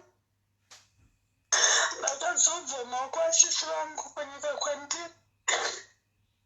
Hakuzotendererawo nenyika ndokuwana vakandibatsira ndokuwana mapepa ndokuzotanga kumbodai ndozotora vana vangu vakauya. Sisi Melly ndakawana murume uyo angari muprofita like aiona zvekuti sisi Melly aikudzai zvese zvepasi pemvura. Ndiye munhu akandiratidza upenyu hwangu hwese kuti upenyu hwako kubvirira uchikura zvanga zvakamira zvakadai. Ndokuona zvese. Kumba ndokuzikanwa kuti ndonyaya yapo. Munin'ina wangu got what she did. Akatangotsvaga murume uyu kuda kumunyenga. Bani murume yacho munhu airatidzwa akatozviziva kuti miedzo yaita sei yapinda panapa. Vakamuponda, vakamutaimira, vakabatana nehama dzekumurume wakamuponda akafa. Dzokoro dzaikona matichi? Vakamuponda sisi Melly. Akafa. Vakamuponda akafa. After mai vanhu vambondifonera vakati iwewe uda kuenda kunzvimbo iyoyo unovaziva here vanhu vekunzvimbo iyoyo. Ndikati kwamene kwamunogara nekunogara vanhu ava makazviziva sei kuti ndo zvavari. Ini ndasangana nayo ndakaudza munin'ina wangu ndaona bamukuru kuno. Alright mukanditore navo. Handina kuziva kuti munin'ina wangu ndiye aitotora mashoko. Achiendesha sisi Melly ndinoshanda. Asi ndinorwara. Handirari. Handina mubatsiri ezvino ndane 3 years ndakakata kutora navo veshe vambotenderera nekuvana vambotenderera nekuti sei. Ndakambodzika sisi Melly. Mai vangu vakandibarira. Kuzadza vana vese kuti vandivenga chandinacho handina.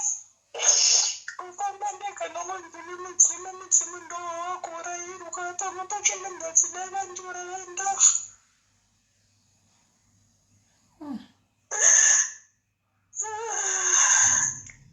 Ndinorwadziwa sisi Melly. Mari dzangu dzandinovharwa munyika nevanhu ndikadziverenga. Ndikadanana nemunhu sisi Melly handina chandotadza munhu. Totally manzi don't belong unozomboti zi after a month 2 months munhu uzotanga kutsvaga ndakazodini but ndatoa munhu uyo wekuti kana kutaura nevanhu handichakwanisi kana kuita maassociation nevanhu handichagona. I used to be a very public person.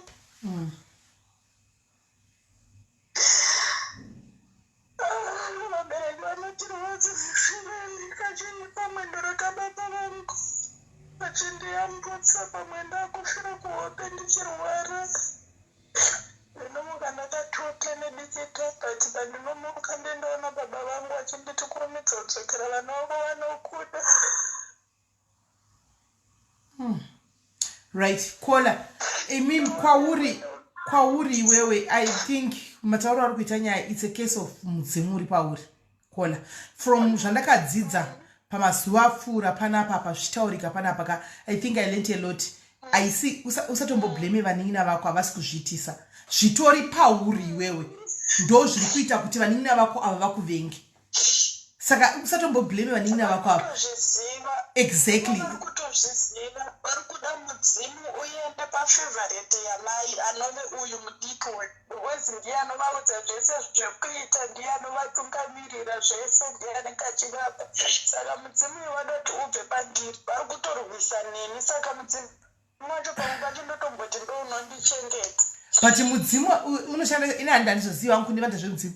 Unoshandisa izvi zvere guys kuti kana wakasarudza paunoda unongobviswa anytime uchinda pane pauri kunzi enda kana kuti unoenda pane munhu wakasarudza. Handi unogara pane munhu wakasarudza. Unogara pamunhu wakasarudza. Saka ivo vanenge vachitorwisa nyama yangu kuti nini ndikafa ndikaenda, then maybe vogona kutenga mudzimu vouisa pavari kuda ofuichi. Saka hazvikude, vari kutambudza nyama yangu.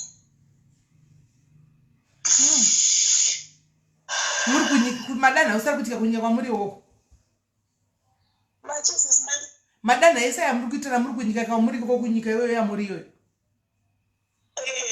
Zviri kuitika ndiro kwandiri koko. Zvino midzimu yacho iyoyo unoigadzisa sei chero neuri koko Kola? Hazvidi kuti uye kuAfrica iyi. Ndizvinonetsa SIS MELLY kuti pandiri hakuna kana chekuti ndifunge kuti ndinokwanisa kugadzira. Zvinoda kuti ndiuye kuAfrica, but kuAfrica kwachona ndokwavari mai vangu nemasiblings angu vachona vari kumira pamugaha. But hazvina basa Kola, iwe zvounoita manje iwe uchitsvaga vanhu nokubatsira kugadzira mudzimu wako paunouya isecretly. Dzimwe nzendo dzinonzi taurai madzoka antika tiketi rako rendege wakanyarara nevanhu vako nemunhu wako ari kubatsira waronga naye wakanaka kwauri kuenda kuya kunosvikutigwa zvinhu zvako iwe vachazongonzwa yave nyaya yekuti mudzimu iye wakatotambirwa wakagadzirwa zvinhu zvako wadzokera. You don't need to go and see them because unogona kufirako. SIS MELLY ndakambozama kubatsirwa but handizive kuti ivo n'anga dzavo dzavanoshandisa n'anga dzakaita sei vanenge vachiziva zvese kudhara zvese vanenge vachiziva kusvika pakutumira nyoka dzemushonga ndichibatsirwa tiri mugomo munhu kurohwa nenyoka kurumwa nenyoka maoko kudai kurwisana SIS MELLY zvakaoma. Wakarumwa nenyoka? Zvakaoma SIS MELLY. Munozoti zviya zvinonzi handeti mbonibatsirana vanhu vachienda mugomo muchinorara mugomo. From Norway kuna nyoka kana tofunga kuti nyoka yeredhi kana tofunga kuti nyoka yerudzi kumira nemuswe. Tubva yakukobora nyoka pai paruoko but zvazvekudhara hazvo ikaurayiwa ikaurayiwa ikapiswa. Ndoaki rakazoitika kuti mapostori vaivepo vakauraya vakaipisa. But Kola, it's worth a try zvokuti iwe ucharamba uchitanzwa nokuti n'anga dzavo dzakasimba dzinozoziva kuti ndafamba sei ndazodii hazvibetseri. Iwewe ingotsvaga paunoendawo Kola kuchema mira chirega ndikudze manje Kola mira ndikudze. Problem yamunoita ndeyekuti ndoda kutonyetsa kushingisa Kola. Unochiziva chinonzi chigindagoria. Ini madhayari zangu panapa ndinowadzisa chigindagoria. Unowaziva chinonzi chigindagoria. Kuchema kwauri kuita kwakuna zvakunobatsira Kola. Kunongochema uri kutotambudza nyama yako even wesi. Iwe chipukuta musodzi yako manje wave pahondo uri kuwa. Chitera unzwa wave pahondo tanga ndikupukuta musodzi izvozvi. Pukuta musodzi utotaura kuti ndave pahondo wave pahondo kola zvekuti vachaziva kutoziva sei ndekwavo iyo uri kunzwa iwewe zvataitaura izvo zvokola kwakubatsirana kunoku kuafrica na uchida tobatsirana nevaya vanoita kuti titsvage vanhu vari genuini zvichembere zvimbuya zvekumaziva kuya uya kuafrica unobatsirwa kuitwa zvinhu zvako toda kuona kuti nekuziva kwavo vachaita sei iwe chitoko zvekuchema chimbomira zvokuchema kwaiko zvino ita kuti tsvagama riendege titsvake vanhu vanoita zvokugadzira mudzimu zvochiziva kuti une nyoka dzinokutevera dzoda kugwa newe une chii vari kutumira zvinhu kola kwaine vamwe comment section uchimirira kuuya kuri kuafrica unomboita zvebute zvakataurwa nevamwe zviya unombotaura uchipengawo problem munenge muchiita bute riya muchichema zvamuite zvimuchikuza tsitsi handimaona iteiwo zvefaya inandiziri ndingati kudini unonaona vanonamata vaya kola wakamboona vanhu vanoita zvokunamata vaya vachichema vachinamata vaya zvefosi vachiita kuti vari kurovana nevanhu vachidii itaiwo izvozvo pamabutaya muchitora kuti muchipopota nepashoni yezvinhu zvenyu zvamunenge muchiita izvi handiona uchitopopota handiona uchisabutira kwairoro uchipedza ipapo handika tiketi rako handitsvagirwa kuno kuchakumbira vana kutsvagira handiziti nekuvanzi bute neweti hamene mucomment section uku faya yatove faya iyi yatove hondo aruzi adonha asara hamene ikoko handiona wotouya kuno kuafrica kunoku zvavasingazivi wogadzikwa zvinhu zvako adonha kola kuchema hakubetseri mukaenda kunoti midzimu yangu muchichema inongochemawo newe gwinda goriya fight dzimwe nguva SIS MELLY munoona machemero andaitaka zvanga zvazara mumwoyo buditsa yes I understand kuchema kuriya kuti kunokuburitsa zvinenge zvakavanzika vana vangu handikwanise kuvaudza aiwa pane unochema zvakokola buritsa asina ndichada kuti ucheme kola wachema buritsa kana uda kuchema hako ubva wapedza nhasi ichitopedza ina kutokudza kuti takutoita zvokutosimba takutotanga hondo kola kola ndendiri mukona yako hondo tapa hondo kola takupfeka majombo ehondo takuchinda kufaya adonha mene ikoko kana pedza kuchema ndudzi tichinyazoita zvifaya manje because kubva kusina gamba apa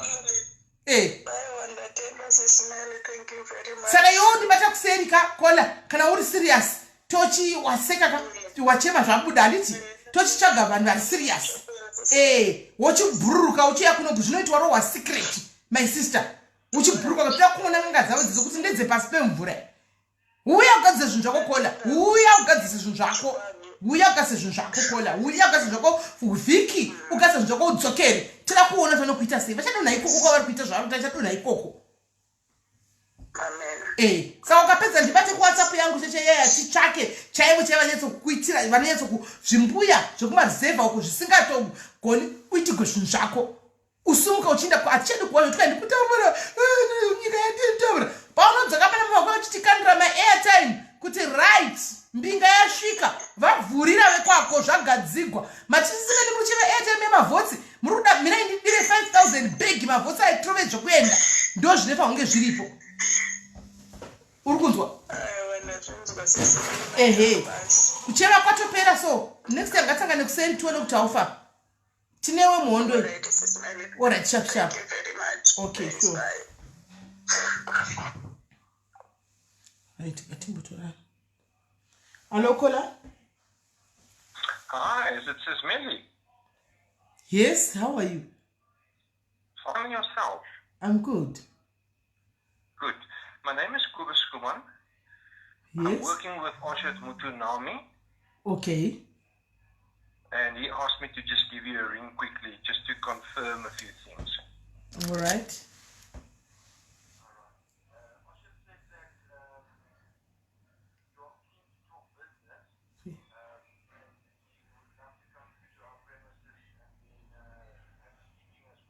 Yep. Tomorrow is fine. Mm-hmm.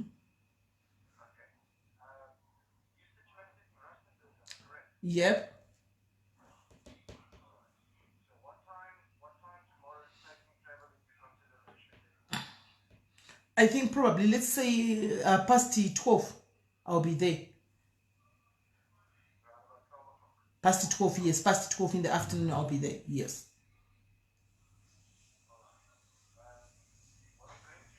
Okay.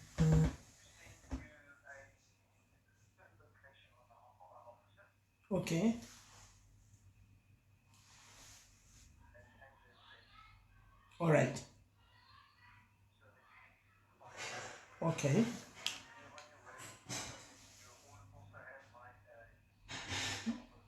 Okay.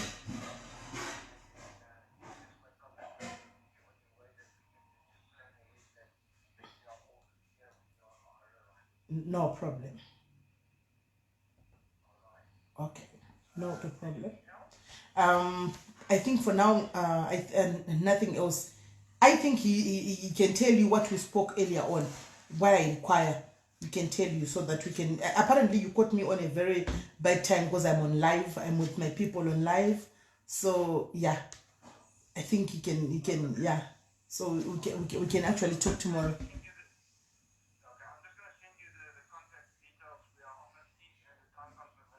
Yep. Yeah, you can use this number. It's on WhatsApp. You can send them on WhatsApp. You're welcome. Thank you. Bye, you too. Ndangati asi murungu wauda kufona uone toxic mother. You never know kapano pa diaries. Pa diaries pane shambiso ka toxic mother. I hear the music show on the 20.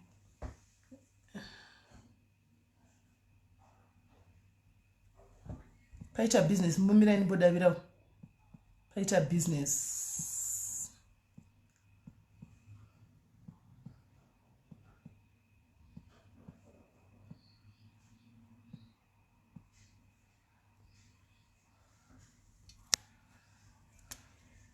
Right. You never know murungu anotouya kachiti ndaya toxic mother vangu pano. Right. Hello Kola. Hello, SIS MELLY. Yes, how are you? Right, Murise. Musandete, how are you? And this Murungu. Tichango pashikara navarungu apa katatango hakira. Ndaita mnyama ndaona live ya kutopera vedwe ndiri pabasa ndandichida chaizvo nyaya iyi. Live haina kupera, live tichoripo pa live. Zvino ningirikiri yangu kamoto wangu ndo uri kudhaparika nditaure ndiri pachaja ndinoita seichadzimba basa. Aiwa garai pachaja ipapa nomuudza munhu kuti please excuse me for 30 minutes. Hapo zvakasi regai nditaure nyaya yangu. SIS MELLY munoziva kuti nyaya yenyu yandibata. Nyaya yenyu yandibata singamboiti. But inini ndoda kutanga kuudza vanhu vakateerera nevamwe vane nyaya inoenderana neyangu yevana mai vari toxic. Let's learn to forgive. Let's learn to forgive. Inini ndine time yandaifungidzira kuti handife ndakaregerera amai vangu. But nekufamba kwenguva ndaya ndisingagona hangu kunamata but ndaingotaura nechemwoyo kuti Mwari ndipe mwoyo wekuregerera nekuda kwemashoko andaiudzwa namai vangu. Ndikakuudzai life yandiri kurarama iko zvino SIS MELLY is because of my words aitaurwa naamai vangu. But handichagoni kuti ndirambe ndakasungirira mumwoyo mangu as I am speaking right now handisina bundu navo kana asi ndakungozviburitsawo senyaya yamadiwo yamaudza machena. Ndinotenda kuti Mwari vakandipa mwoyo wokuregerera. Ndingati kubva ndiri mudiki ini amai vangu chaivo she is my biological mother. Munhu yadi abusive wokuti vairova vainetsa vaiti zvokuti dai takararama mukore waiko zvino ama 2000 pamwe vaigona kunge vakatosungwa mai vangu nenyaya yekunetsa yekurova vana. Ndine imwe time ndiri muform 3 ndakatombozvipira parafini ndichida kuzvipisa nekushungurudzwa namai. Ipapa ndaitoona nemusikana ndisati ndatomborara nemukomana asi ndainzi ndine nhumbu ndaindambudzwa mazano mahombe ayaya kanzi ane nhumbu ndigonetswa ndichitadza kuenda kuchikoro ndichirohwa. Lucky enough baba vangu vanga vari munhu ane mwoyo wakanaka vanga vasinganetsi zvokuti ndaitoda baba kudarika amai nemhosva yetreatment yandaipiwa naamai vangu. Amai vangu vakasvika pakutaura mashoko kuti haufi wakaroorwa haufi wakashanda. And that's what is happening right now. SIS MELLY ine kuchikoro ndaitorowo munhu aitori nani aitogonawo zvirinani zvekuti kutaura kuno pamwe ndingadei ndiri samwe but I believe kuti macases avakandisa akandisvitsa pakadai. Ndakati ndichida kuenda basa ndakazomitiswa SIS MELLY ndiri kuchikoro zvikatoita wese. Amai vangu vairatidza kuti vane vana vavaida takazvarwa tiri 7 mumba. asi sofa tasara tiri 3 zvedu vamwe vakazoshaya vamwewo vanga vane zvinhu zviri naniwo ndo vairatidza kuti vaidiwa naamai vangu nemashoko avaitaura nezvavaiita vaive munhu aishungurudza ndidi kunyepera zvokuti even pavana vangu chaivo vandinawo vakasvika pakutaura kuti vana vanhingi amuchataura hamupe makaroorwa hamupe makashanda firstborn yangu iko zvino she is 26 but vakataura kuti mashoko akaita saiwayo but ndinotenda hangu Mwari kuti mwana wangu munhu uya akakasika kuziva Mwari kudarika inini munhu anozviendera kuchechi zvokuti pamwe kuda tingade ichitorarama upenyu hutori wese yese tiri kurarama upenyu hunorwadza but I'm glad kuti mwana wangu ari kuziva Mwari anonamata Mwari but I know kuti izvo zvese izvi zvakabva through amai vangu. Unoziva kuti chimwe chinoitika ndechekuti bitterness kuda ivo vakakura vachirerwa nevabereki vakanga vane bitterness then vakaipfuudzirawo kwatiri asi nekurarama kwataakuita mazuva ano hatararama upenyu hwavairarama ivo nekudzidza zvakawanda pamasocial media paipai nekunamatawo inini handichakwanise kuti nditeere tsoka dzavo dzebitterness ndinotonamatirewo kuti ndite amai vakanaka kuvana vangu. I don't want to pass that bitterness to my kids and ndinoda kungoti kune those who are going through the same way that I went ndokumbirawo kuti varegerere vana amai vavo ngavaregerere vana amai vavo. I've learned to forgive and handizi kuti Mwari vachandisunungurawo here but ndinorwadziwa ndikatanga kuzvifunga nezvazvo. That's why ndangoti aiwa ndakungoitaura senyaya yakapfuura ikatanga kutaura nezvazvo ndinozoita chibundu mumwoyo kuti iko zvinezvi upenyu hwangu hwakaoma nemhosva yekuti munoziva kuti kesi sisimelika kesi chaiyo yakaipa munhu akakukesa kuti haufi wakaita chakati ukazoona kuti chinhu chega chiri kuitika obvious unotongotika ndiye hakuna umwe munhu waunenge uchifungira ndo zvakaitika pandiri. Baba vangu vakazoti vachishaya vakaudza mwana wangu mushure mekunge mwana wangu audzwa kunzi imi vana vanhingi munodiwa stereki nasekuru venyu kureva baba vangu handina kuroorwa ini sekutaura kwavakaita sesifungi ndakaita vana 3 2 vane baba 1 nababa vake handina kuroorwa kana dambudziko racho kuti ndizive kuti zvinobva kupi handizivi zvinotondirwadza at 44 ndatiwo munhu mukadzi mukuru asi handinombogara mumba zvino zvinondirwadza sisimeni. Saka naikola ndoda kubvunza wenyu I want to ask you before musati mapreacher yenyu gospel kuregerera tinotaura chaizvo nyaya kuregerera pano and we encourage people to forgive their parents Joshua every day. How do you forgive a parent wekuti right now ari kutokushandisa chikwatsa nechikwambo right now ari kutokubatira zvinhu izvozvi you know kuti ndo zviri kuitika. How do you forgive such a parent? Sismeli forgiveness haiuyi nekuda kwako ndoda kukuudza chinhu zvandiri kukuudza kuti ndakaita time ndisingafungidzire kuti ndichavaregerera haiuyi nekuda kwako. Forgiveness inouya nekuda kwaMwari. Unenge ipapo ndaizviudza kuti handisi ndakavaregerera but ndaingotaura kuti Mwari ndidzidzikuregerera amai ava. Mataura chokwadi kuti forgiveness haiuyi nekuda kwako inouya nekuda kwaMwari. Saka muoni kuti panguva ino for people who are in the situation who are still vari kushungurudzika nezvakasiyana siyana nenamai vavo, for us to say forgive your mothers tinenge taita sekuti vaomeserei. Hatikwanisi here kuti titi namatai forgiveness ichauya nenguva yaMwari zvakaitika pamurimi. Ndizvozvo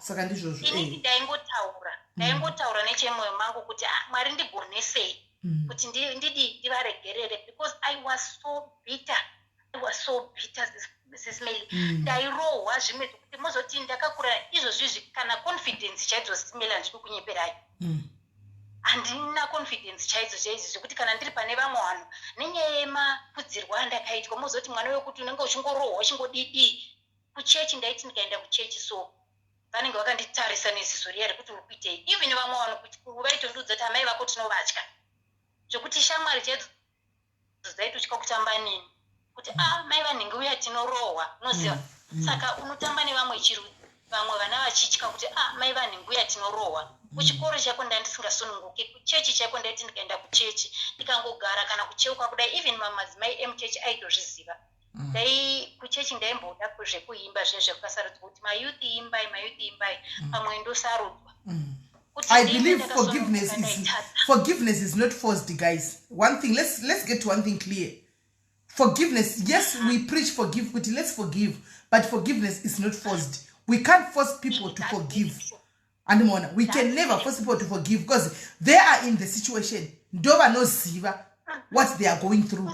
Kana what they are forgiveness yakanaka chose kana mwari vakushanyira wega pachako kusvika pakuiremera iwe muridzi wayo kuona nyaya wakatakura kuti pati antiona zvinhu izvi zvakundiremera. I think I need to forgive and handisisina that bundu mukati mangu ndafunga kuti ndivaregerere mai ndimuvhoni noupenyu hwangu. But if we force people kuti forgive usiku hwanhasi oti already ndaregerera pano usiku hwanhasi osvika chinhu chacho otanga kuvata chinhu chacho zati ndimai vangu hapana ipakaiva hapana kuregerera hapana kuregerera. Ndosaka ndataura kuti hazvizviite zvega sisimeri hazvizviite zvega asi kuti zvino Mwari vanopindira vanongopinda mwoyo mako vanonyorovesa mwoyo wako. Handiti munoona sepana Farao painzi regerera vana venhi vaende handiti Farao airamba asi Mwari ndo vakazonyorovesa mwoyo wake wakanga uri wedombo. Because kana even kana tichinamata kuchechi tinoti bvisai mwoyo wedombo musiye mwoyo wenyama mandira handiti Mwari ndo vanozviita noti kuti iwewo munhu uri wega hauzviite uri wega hauzviite. Saka ndofunga maybe ndinogona kunge ndatedza kupatsanangura zvangu kuti mapagona kupatsanangura kola asi kungoti chete mapafona mapa panguva isiri iyo yeforgiveness nokuti panguva ino vanhu vari kuvhenta, they are venting out what their situations zvavari kusangana nazvo nematoxic mothers. And then tazosvika pasi chekuti right matoxic mothers edu atodi handimona maybe rava rimwe day nhasi vanhu vambochema vambovhenda vadii then we come and say guys kati hatikwanisi kuti tichiwirirana kuti tinamati tiregerere here vanhu ava then we start from there. Ndizvozvo ichokwadi unoziva kuti zvakaoma sisimeli kuti unokura uchingocheuka kudai moziva kuti ndichigara namai vangu ndaiti ndakagara namai vangu form 1 form 2 ndiri murodhi yekuenda kumba ndichibva kuchikoro ndaitanga kufunga kuti chandabva nhasi ndakanganisa chii ndisati ndasvika kumba because ndaitoziva kuti tichisvika kumba ndiri kuroverwa chii chandinenge ndakanganisa.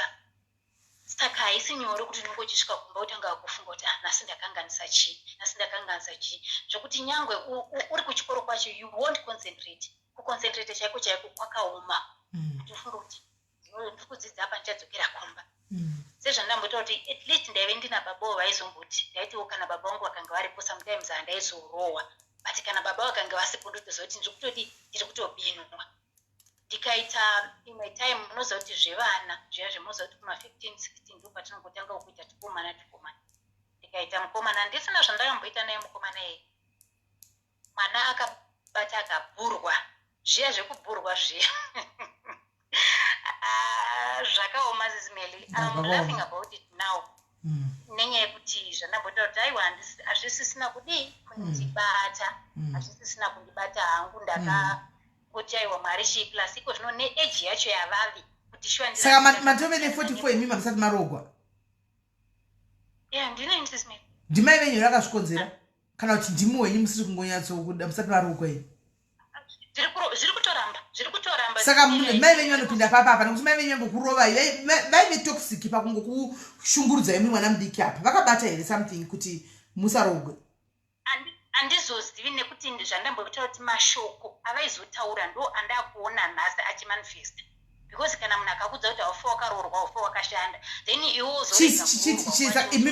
imimi chita isokolaka chitoraiwo advice tapakola uya yokutanga yakuti break the circle murogwe pa44 kuma-ages asenhamba muchiri kutotemwa zinobva ropa imi ages asenhamba brekai circle murogwe.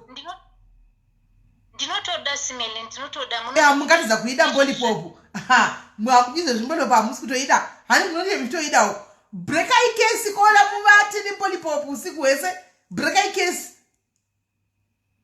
ndinotoda asi zvinoitika simeli ndezvokuti izvozvizvi ndikakudza kuti ndinogona kudanana nemunhu nhasi pamwe 2 days munhu otondigina wotoona atoenda break the case kana chandatadza kana break the case. Saka ndiri kuti ndoita sei sisimeli kona matimaona kuti makangovaregerera saka hatibvumira nechekutanga mai hamusati manyatsa kuvaregerera because muri kutodawo marriage hamusati mai ine advice yakanaka kuti vanhu ngavaregerere asi imimi vacho mai venyu hamusati manyatsa kuvaregerera nokuti marriage muri kutoidawo handimaona asi iri kutoramba saka chekutanga chiripo ndechekudai so tikatidzokerei pakutanga payakola mkomongo tichinotanga kunochemera Mwari manje takuda kubreka whoever kana paine munhu akaisa ruoko hatisi kuziva kuti ndimaika tavasi kana paine munhu akaisa ruoko pakusarorwa kwenyu svika pa44 years kana iri mweya yemadzinza kana iri mweya yemashavi yakaipa kana iri mweya yemazitati akafa asina varume we are breaking the case kana ari mashoko aitaurwa namai vangu aya tiri kudambura Mwari haana simba pamusoro poupenyu hwangu munaiziva inonzi violent prayer kuti kunonzi the heavens suffered a violent prayer munaiziya munaiziya ndeyakaita sei ndinomboedza SIS MELLY pamwe kudai ndinenge alright hatisi kuda kuedza kola right now hatichadi kuedza takuda kuita handitika violence prayer ndeyakaita sei kunamata uchizvia zvokuti hanzi unotora nechisimba zvine chisimba kunge muna simba ratinoita tichita makuhwa riya munoriziva simba ratinoita tichinda kunogwa riya munoriziva tichinda kunogwira makuhwa ndo simba ratoda kuita tichiudza do you know kuti this goes to her and vamwe vane problems yakola do you know kuti Mwari avatinge chinamata vaMwari ishamwari yedu Mwari ndibaba vedu Mwari ndibhudhi vedu we can talk to God whatever that we want nenzira yamunoda munoziya it doesn't have to be formal kuti ndifana kudai kuti ndinamata kunamatwa ndione Mwari ishamwari yako ndibhudhi vako ndibaba vako antika if is your father ukaita pray ukaita problem you go to your father you can go and demand to your father antika kuti baba ndauya ndikuda mari kuchikoro kwete kuti ndikukumbirawo ndikuda mari kuenda kwakati ndibaba and irresponsibility yekuburitsa mari iyo kuti akupe antika you go back to your father kola and tell him kuti Mwari ndadzoka you are going to do it hakuna kumwe kwandichaenda kwandinoziva ndatoya pano Mwari kana chiri chinhu chakatiwa nemunhu imi hamudari kuine munhu hamukundikani hamudari kuine munhu hakuna simba rinokwenda simba renyu zviri kuitika sei pandiri challenge God kola challenge God Mwari ndatouya pano ndoda kutoziva kuti zviri kufamba sei ask him what is going on because kana makukundikana Mwari chimochindiudza nhasi find a way of telling you kuti imi Mwari makundikana challenge him zvokuti pamunonamata munonzwa mega kuti pane zvaitika makambonamata mukazati bvudzi renyu ramira zvokunamata zvokuzati bvudzi rangu ramira cheko ramira kuita kunge mave apa kunge muchadenga zvokuti chero kufa munoti nditoreiko zvino I don't care ndopamava kuti musvike ipapo inenge yakunzi war room ndopamava kuti musvike manje kune zvimwe zvinuka zvinoda minamata yerudzi irworwo zvakafana nezvenyizvi 44 makufanwa kuita minamata yakafana nezveizvozvo izvo minamata yerudzi irworwo munamata yerudzi madhiaries munosandifanwa I think next year tifanwa kumboronga a weekend away yeprayer chete for people with serious problems we go Friday todzoka on a Sunday serious prayers chete handimaona then we go there tinodzisara kunamata because kunamata kusingoti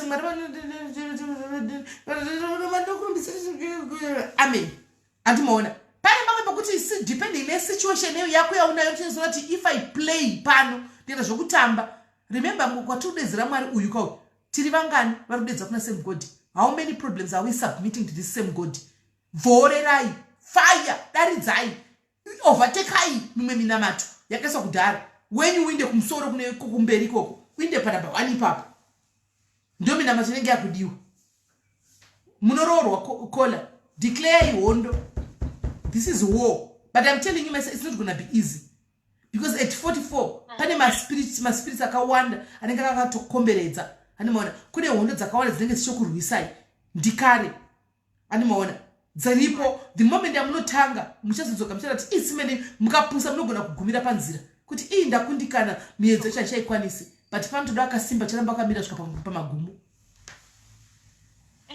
dangerous ndio anonzi dangerous prayers aya ndio anenge achinzi dangerous prayers anenge akunamatwa ipapo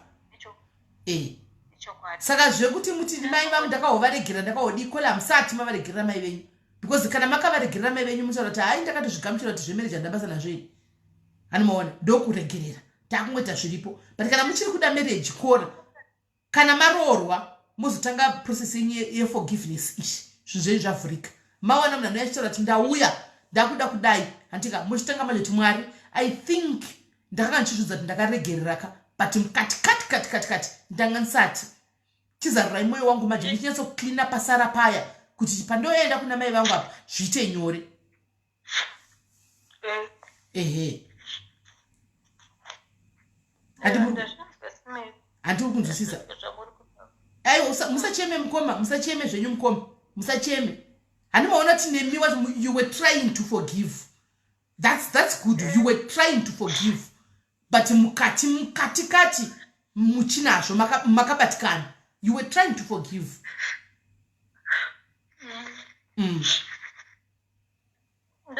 rimwe gore ndakati pandadadita mwana wangu musikana ndamitiswa ndikati inini ndoda kudzokera kuchikoro asi kuti nemapengero avaita ndikati because nombe mwana wangu ndakaita ndichinyora kumbo ndobva ndabuda ne3 subjects ndikati ndofana kudzokera kuchikoro asi kuti vandidzosira kuchikoro ndaiziva kuti hazviiti ndobva ndati ndawana basa kugulawayo nchibva kumusha kwedu ndoda kuenda kubasa kuya baba vangu akati enda zvako mwanangu vakapenga SIS MELLY vakapenga kanda hakuna kwaunoenda vafurirwa nemwesha mweya ukanda akutonoita hure mwana wangu uri kuregererawo asi newo chokwadi ndaitoda zvekudzokera kuchikoro because ndaiziva kuti inini kuchikoro ndandisiwa ndikita ndongowedzera chi pamasubjects andinawo vakandirambidza saka mazuva acho ndada kuita zvekungogadzira vanhu musoro ndichitsvagawo mari ndichichengeta chi mwana uyawo ndobva ndakuti areka nditeerere zvikwereti zvangu kune vanhu vangu vane zvikwereti zvangu vakabva vanditeera mai vangu saka nekuvaziva kuti munhu wekuti vaionerwa timasiye vanhu vatanga vanditeera zviya zvekuda kundirova ndakabva ndaona kuti pandiri kuenda neparodhi pamashops vanosvika vachindinyadzisa ndobva ndatiza ndaenda nekugadheni kwedu ndaenda nekugadheni kwedu vakabva vanditeera kugadheni kwedu vakabva vatema shamu vatanga kundirova for no reason SIS MELLY vakabva vatanga kundirova vachindirova kudaro ndakabva ndatiza vakabva vandipundira zviya zvekutanga kundorova nezvibhagera ndobva ndavapushira pasi vakabva vatona vavachikoka guma zvikanzi wandirova ndatonzi kwanza akandirova hanzvadzi yangu yakazokushaya hanzvadzi yangu bheya varipa yakati tovaripa nemombe but still nyaya yachona haina mbopera yengunzi akandityora ku. So you see hamuna kumbona pese pamaka zvinhu zvaka zviri mwoyo menyu pamakamboburitsa hamuna. My sister, don't force forgiveness. You love your mom, I can see, but musafoseredze kuti muzvimanikidze kuti muvaregerere. Ichakwana nguva kuti muchavaregerera handiti. Kwaiko zvino focus on your issues dzamunadzo handiti. At least it's a start. You are releasing zviri pamoyo penyu zvamanga musingakwanisi kutaura nevamwe vaka zvamanga makachengeta makore esaya muri kuburitsa. Ichakwana nguva yamabuda, then muchapukuta musodzi modzokera back pa drawing board pakunomira pamunamato paya kumboita time yenyu mega kola yekuti even pa social media paka tinongokuona ika 1 ka 2 ka munenge mune kutogara mine hope dzokuti handakurara ndakamira ndichirwa. You be fighting the demons kola zvinoita at 44 amsati machembera zvokuti munganziko ya murogwe kushe chikwedu takambochatisa mbuya vane 67 years ndandogara chizvichikudza iwani pano 67 years vanhu vachiseka vachidii nanasi vari mumbama ndikati naigoko jo shuwa murume zvikazi iwe ndiri kungotsvaka companionship ini murume kutochata kusaina kude tiripo isu mawitness saka munotowana munhu 44 dzichiri kutemwa dzinobva ropa idzi handimaona. Saka kola it's never too late. Gore rinouya we declare and decree kola in the name of Jesus kuti gore renyu you must get married kola. You must start now to break vamwe vachidya zvinonaka. Go on a serious war road. Go on a serious war prayer handika mudambure the case, these cases, whatever, break the cases kola zvimirire, stand alone. Imboisai mai venyu paside, visai mumboisa mai venyu paside because she will distract you from praying. Mumbonamata makamira muri mega kola tione kuti zvicharamba here. Kuregera, it's a gradual process. It's not a process yaunota one day. It's a process yaunoramba uchingoita kusvikira unozoti zvechokwadi zvakapera. You don't do it overnight. Saka dzokerai panzvimbo chaipo handisi kuti madhairis mwaruko taimboti Friday yaitisangane vanhu tite all night prayer zvino mwaruko panonetsa paizonamatwa ipapo zvokuti imi moga muchibva pamakuseni munotobva pamuchitaza kuti matorogwa musati marogwa kubva pamuine faith yekuti haini wangu murume guys zvikafamba mushe February ka ndiri kutochata musati mave naye boyfriend wacho faith yatinenge tichisimudzirana tichipanana ipapo pakuda faith inosimudza makomo that faith that can move mountains ndo inenge yakudiwa ipapo andimona saka mukoma wangu is never too late 40 musati machembera handitika munofanwa kuitawo imba yenyu ngazvirambe mapinda mumba menyu handiti alright my sister ndizvozvo mumbofila zviri nani ndizvozvo muswere zvakanaka mukoma right all night prayer inonetsa just because mumwe ari kuko haibudi nokuti munhu aneti ainge achiti amen achidla andimona amen akatitarisa kudai inoda tiri panzvimbo pasame position hallo kola zviri sei hallo kola yes ndokunzwai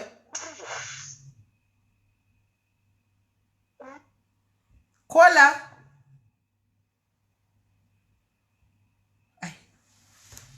kola hello Smelly yes takunzwai manje muri sei makudizwa mushe masikera sei mushe muri sei mushe Smelly nyaya matanga yakanaka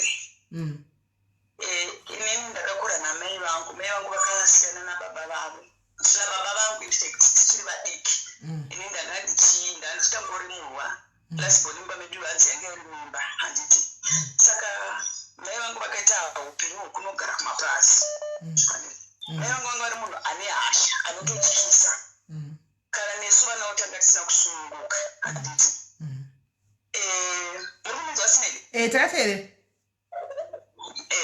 saka mai vangu vaiva munhai madoro vakasvika pakutambudzana nevamwe baba vangu vari vechikoro inasori dhara handiti Smelly zvakaitika takasiwa takarara kumba mai kubva vaenda kubhawa Smelly sekuru vavo vakandiripa urikundinzwa vakadzoka kubva vavobva varara neni ipapo ngoenda ndiri grade 2 handiti saka nenhau yekutya mai maroero avaitika Smelly nemapengero aita mai vangu ndakatya kuti ndizvitaure Smelly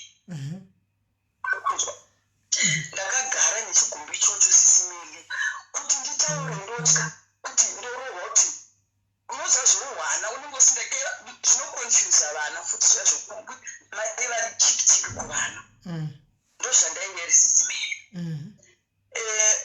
ndakakura ndakadaro zvaindibata mazuva ndandakura ndakuzivawo but ndakazosvika pangozosiyana nazvo kuti zvinhu zvakatoitika handina munhu wandakambovudza nyaya sekuru ava vanenge vakura zvakadii vanga vari dhara Smelly iwo uri grade 2 ndiri grade 2 saka mirai kola pakukurira paikuita kwakaita sekuru ava dhara rakadaro iroro pachiri pamwana akadaro hamuna kana kuita something any sign yekuti vana mai vanogona kuona pambati pane chakaitika kumwana pane violation yakaitika kumwana vaiitisa pamusoro Smelly right havana kupenetrata havana kupinda havana kupinda mukati vaiitisa pamusoro saka ndakatya kuudza mai nemapengero aita mai vangu nemarovero avaitiita sabotaurwa nakola saka ndangoti nikokudzawo yangu Smelly but handakatovaregera zvangu mai yangu akazofa zvavo but ndandatovaregerera but do you think kuti dai makavaudza mai chero dai vaipenga kudaro vaizokutuka here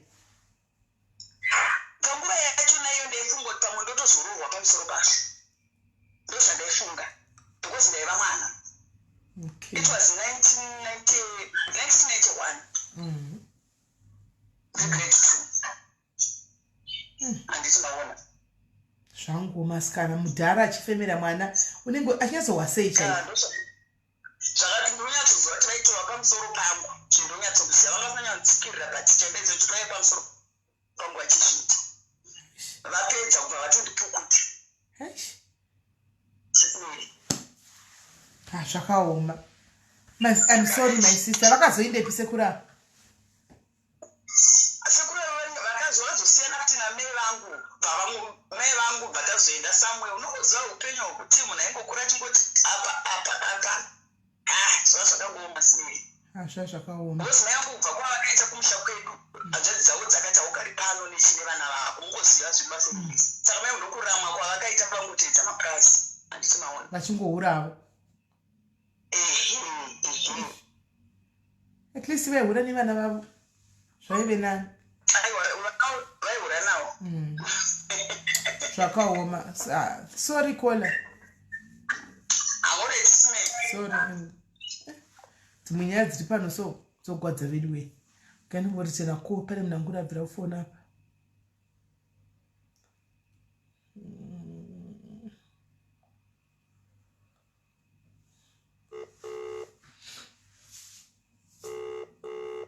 maboyfriends ani mashuwa maboyfriends ndisiya vana vaine zviboyfriends hallo kola Hello, SIS MELLY makadizvenyi? tiripo makadii Right. Ininyengo yakamira yakadai. Ndakatsamira mai vangu but vakazoshaika asi another way ndonase kuti ndakavatadzira again. Hello? takateerera tokuzwa Nyaya yakaitira ndeyekuti ndiri grade 2. Ndichangoitaura muchidimbo hangu nyaya yacho ndiri grade 2. I remember baba vangu vakanga vari munhu akanga achiruva vaiabuse amai vangu vakanga vachituruva too much. Saka mama vangu vakabva vazofunga zvokuti vaisire baba vangu poison.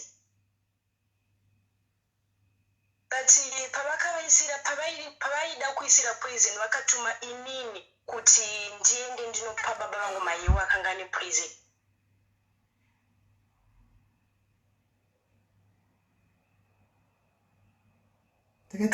takateerera kona Vakabva vanditi enda unopa baba vako maiwo but ndaitoziva kuti maiwo ane poison saka baba vangu vakabva vazoshaika. Saka from there ndakabva ndashaya respect kuna mai vangu. I remember saka are you saying kuti wakatovapa kola maiwo akanga ane wakatovapa maiwo aya wakatovapa maiwo pamaiwo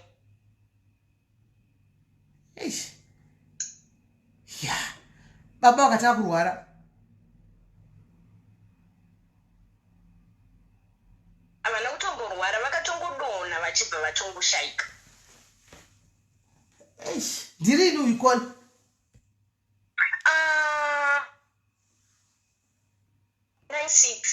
96 Yes. right so from there what happened saka zvadero ndakabva ndashaya respect kuna mai vangu like ndakanga ndiri munhu vanga vasingandiudze zvokuita because ndanga ndakufunga kuti mai ava vakanditi ndakauraya baba ndanga ndiri munhu wekuti ndaivapindura rafu vanga vasinganditume ndaivatuka like mwana mudiki. waive nemakore mangani pawakatumwa kuita izvi ndanga ndisati ndatombva I think ndanga ndiri kuma 8 years 7 years okay yeah because iye zvino ndine 35 yeah saka from there mama vangu vakazoshaika but life yandiri kurarama iko zvino ndinoona sokuti baba vangu vakandipa punishment pamwe chete namai zvese. Yeah. How so? Because SIS MELLY ndine hasha dzimwe dzisingatomboite. Ndine hasha asi hasha idzi ndakabva nadzo ndiri mudiki. Handiudzwe zvokuita nemunhu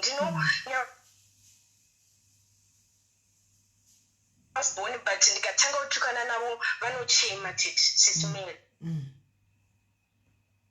So I don't know but amai vangu ndakavaregerera pane zvavakaita but handizivi kuti ivo vakandiregererere SIS MELLY ndiri pa hard time right now. Yeah. I think ndosvika zvandodongo amai vako vari kupi handizi kuti vakashayika vakazoshayika 2001 I think chiri kuitika kola nchekuti you are bitter nezvakaona mai vako vachiita you are bitter nezvakaona mai vako vachiita so that bitterness wakatokura nayo bitterness iyoyo wakatokura nebitterness iyoyo iri mauri saka right now tarisai poto yenyu andi wakakura nebitterness itori mauri ndosaka uine hasha idzi yeah because baba vangu pavakazoshayika nditi mama vangu vakabva vazosangana neimwe boyfriend ndai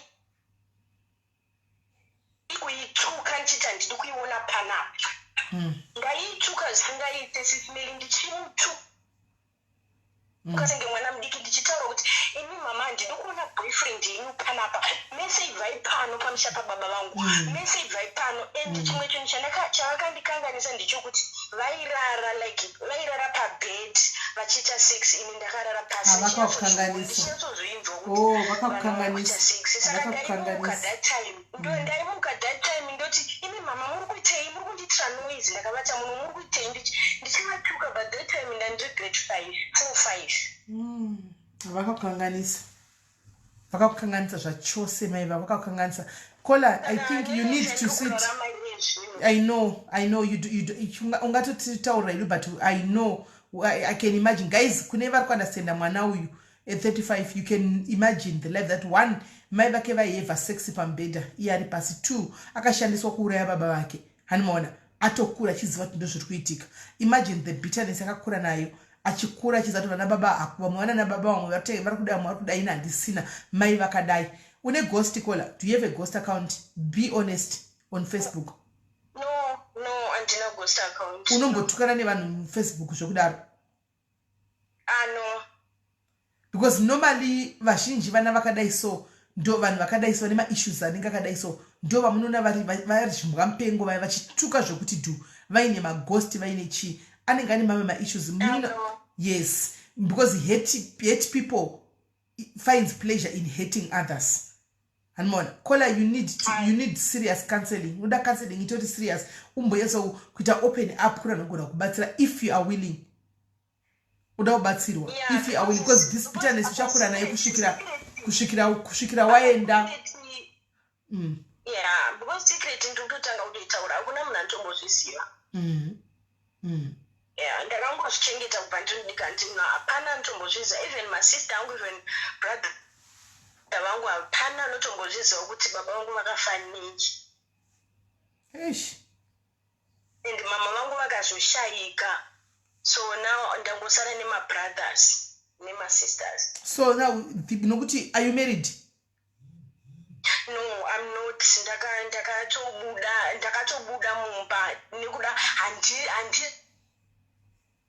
haudzwi zvokuita handidzoreke thank you for admitting one thing that I like about you you are being open utaura chokwadi chako hausi kuvanza you are being open and you are being true to yourself ndakatobuda mumba nasingadzoreki handiudzwe zvokuita anoona wakabuda uine vana vangani hakuna munhu wandinodanana naye kasanditi what is your problem unongopopota even pasina kushanda tadza ndinotanga kuita hasha dzimwe dzikutovinga munhu zvokutoti nyange asina kutadza ndozorimemba paya kuti asi ndini ndakanganisa mara dzinenge dzatova too late une enga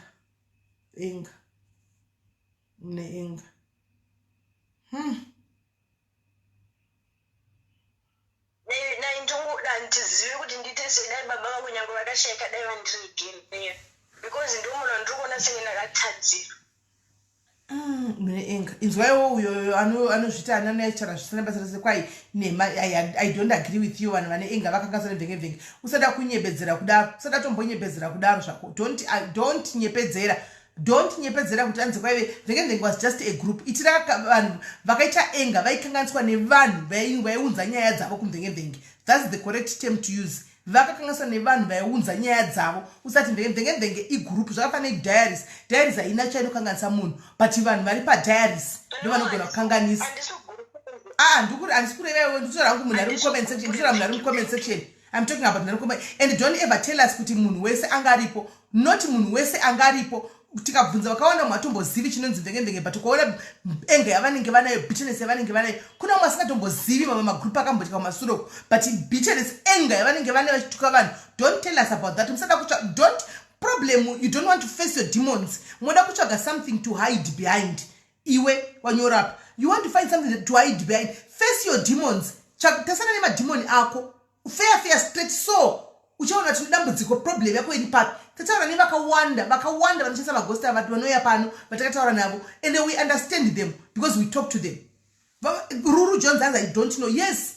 But Ruru ndombona zvanga chimbopenga muma street but atombozivi mama group. Not everybody knows that. Don't face your demons head on. Kwachidata munari right. Vanhu vakawanda vatomboizivi yakautika vaive panguva iyoyo ndo vakaiita vakanga varipo panguva iyoyo. Yes of course. Tisu vanhu vacho antika takatsvaga rubatsiro found help tikabatsikana because we were toxic. That's the truth. But now she wants to help also antika she's coming, she's facing her demons head on. Atoyewo nemadhimoni akazvimiririra kuti this is it antoiziviwo zvamukutaura zvana ndenge akanga arikoyo anga asiko. Andona mimi wangu I want to help you ndibate kuseri ndikubatsire utsvage munhu zvinhu zvakatanga uri mwana mudiki. These issues started in 7 years kwakusina ndenge autoizivi andika utsvage munhu anotaura nevanokubatsira. You need serious counseling. Yes, you need serious counseling ubatsirikane. And because you cannot keep on doing this urarame ne-anger ish yezvinhu zvakaitika uri mwana mudiki. You can't. It's not fair. When you were 8 years, no, you can't. You can't.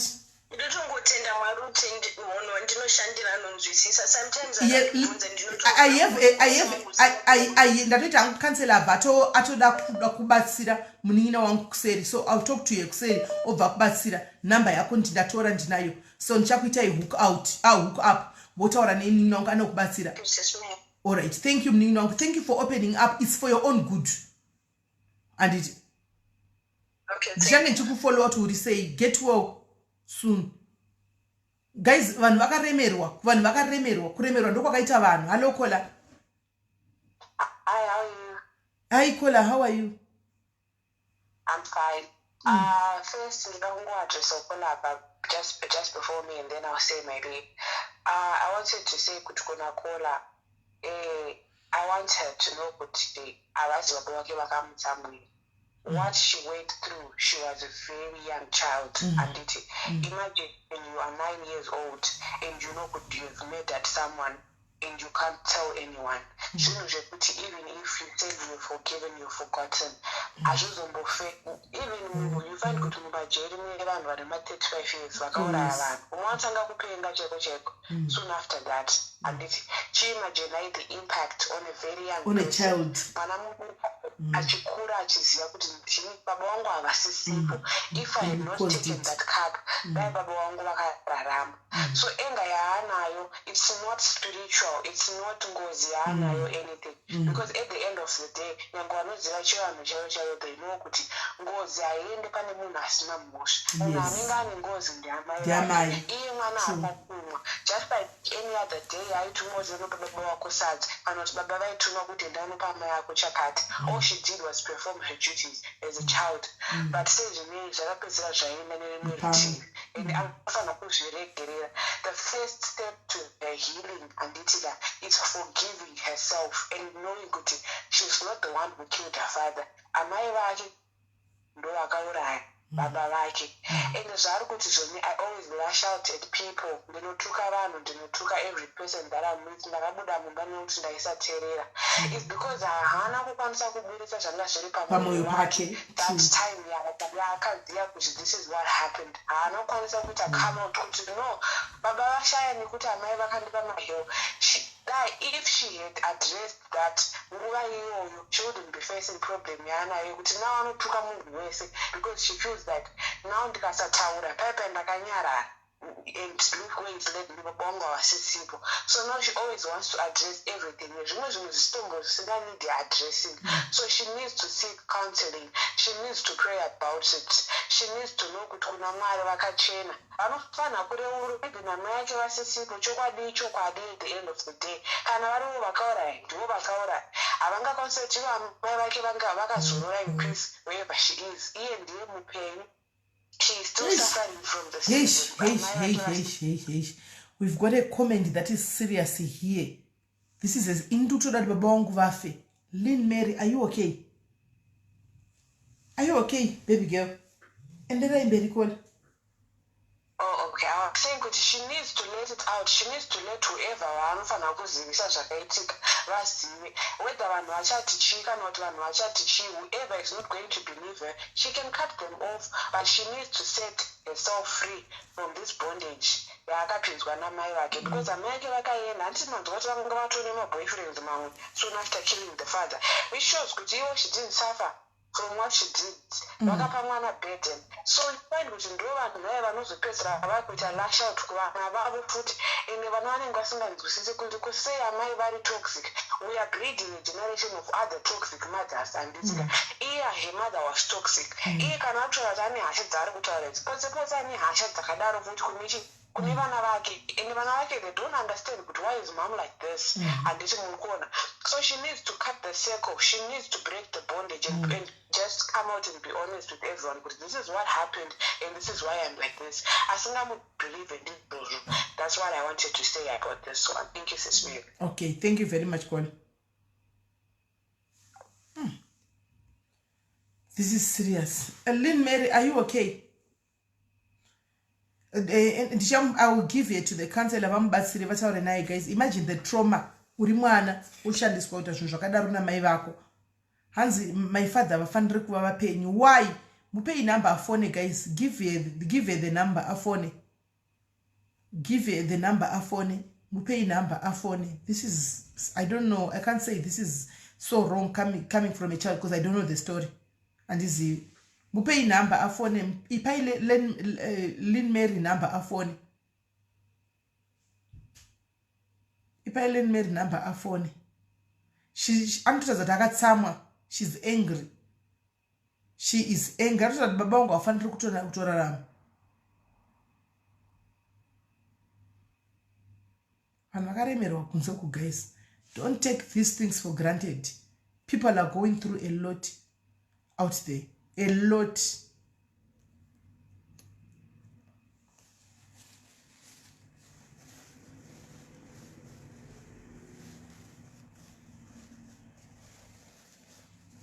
Kanzi ya vamwe ngavafe. Fona chifona. Fona.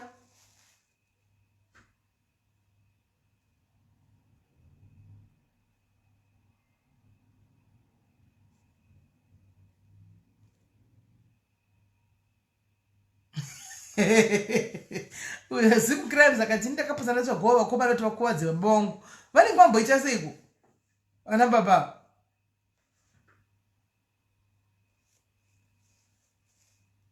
Maybe she's not ready. Maybe she is not ready. At MCA,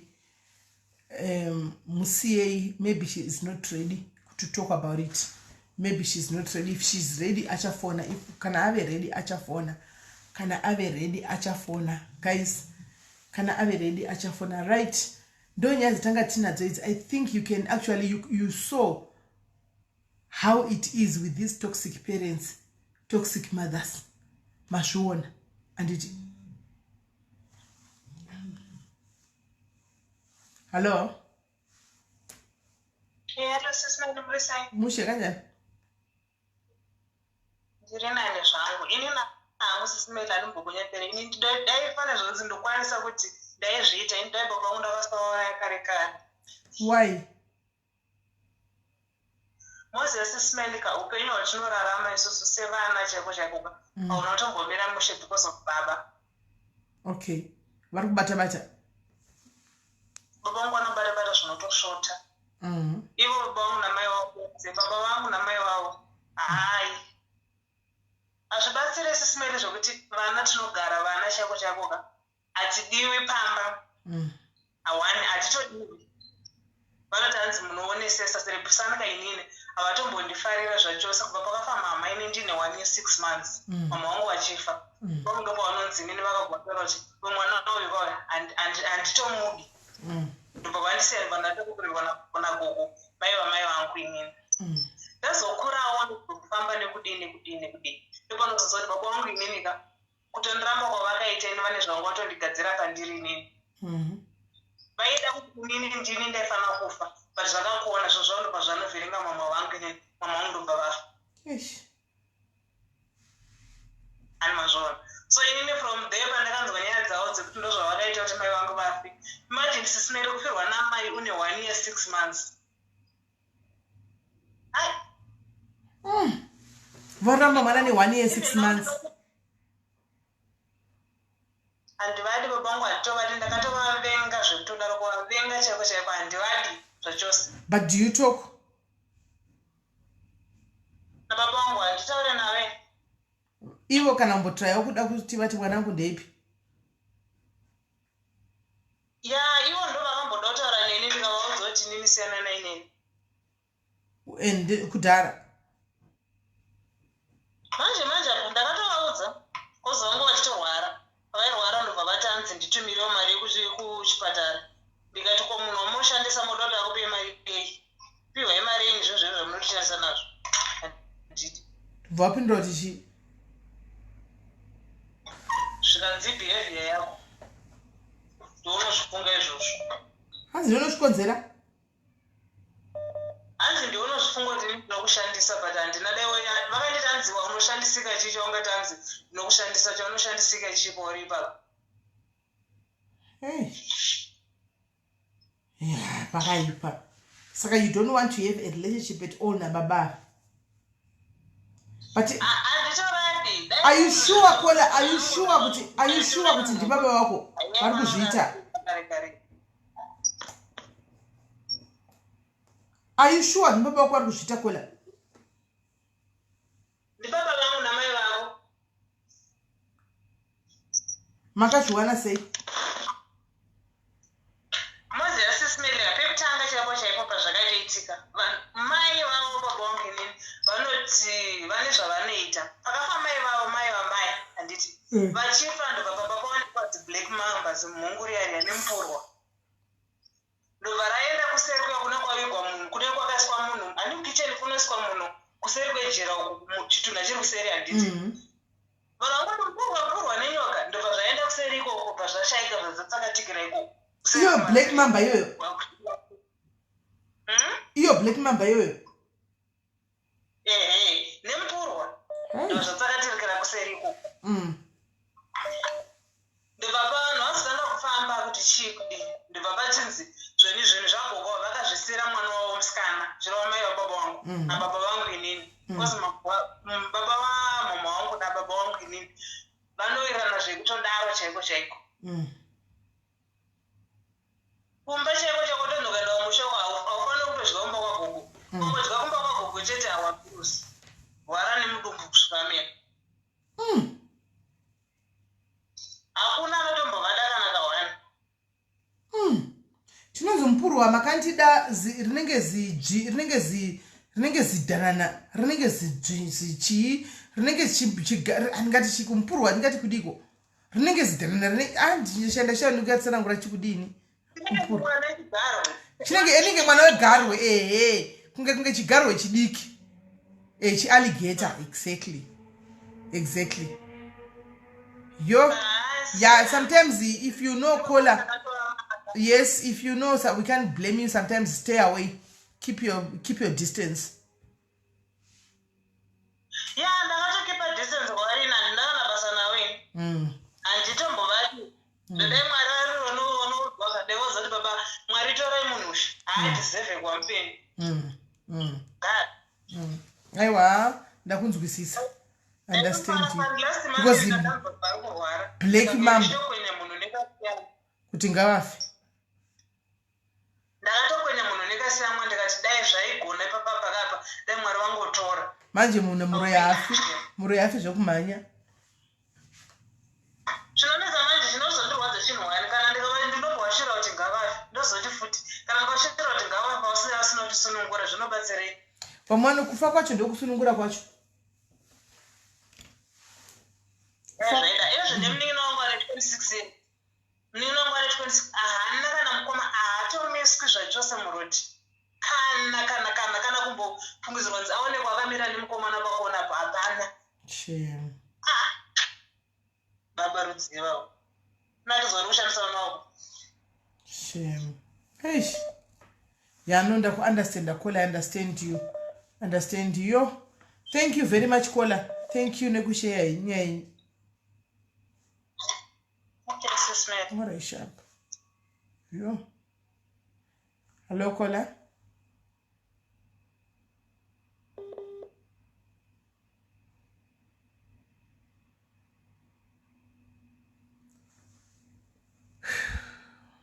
Hello caller.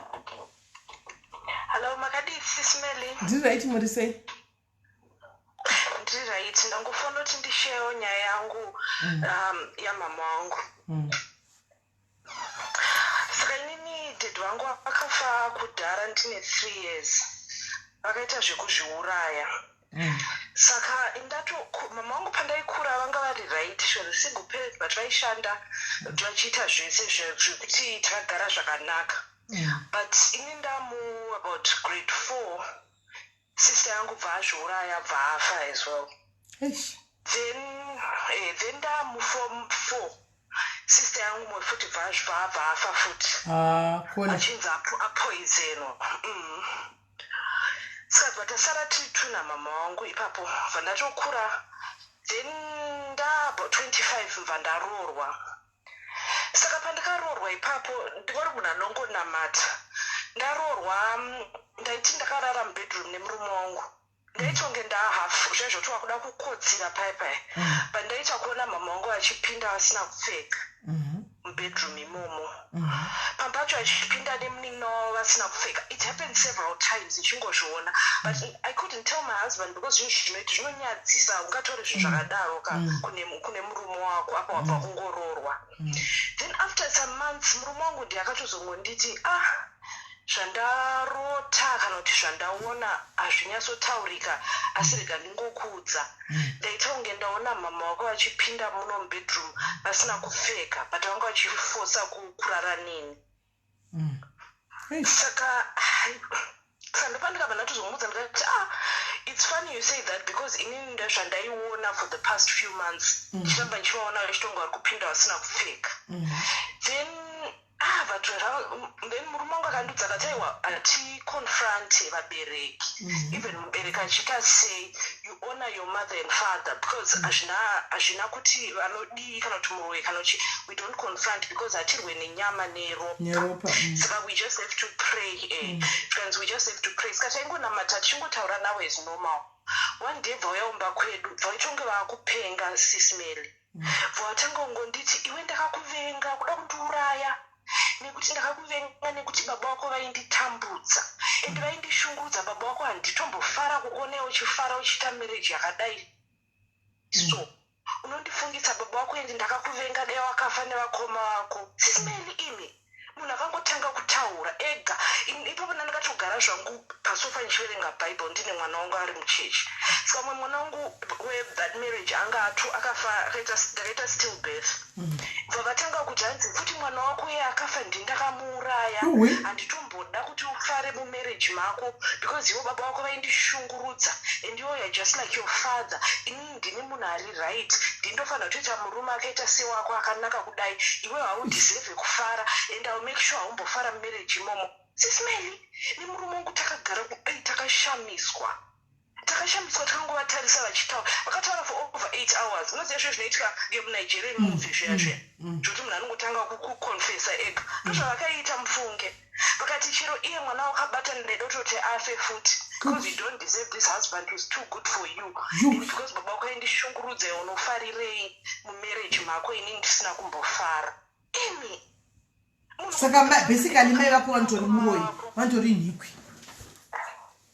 Asi munoziva kuti tichikura she was so soft, vari teacher vari munhu ari decent uye kuti munhu adiwa neeveryone anobatsira everyone. But I could not believe it vachitaura mawedzi akadaro sisimelika imi aiwa zvinotyisa ndikuudze zvinoita namai but ukaudza mumwe munhu anokudza kuti amai havaroye mwana wakazvara ngadai vakakurayo uri muchechechi but they don't understand. Saka relationship yenyu yakamira sei namai vako izvozvo?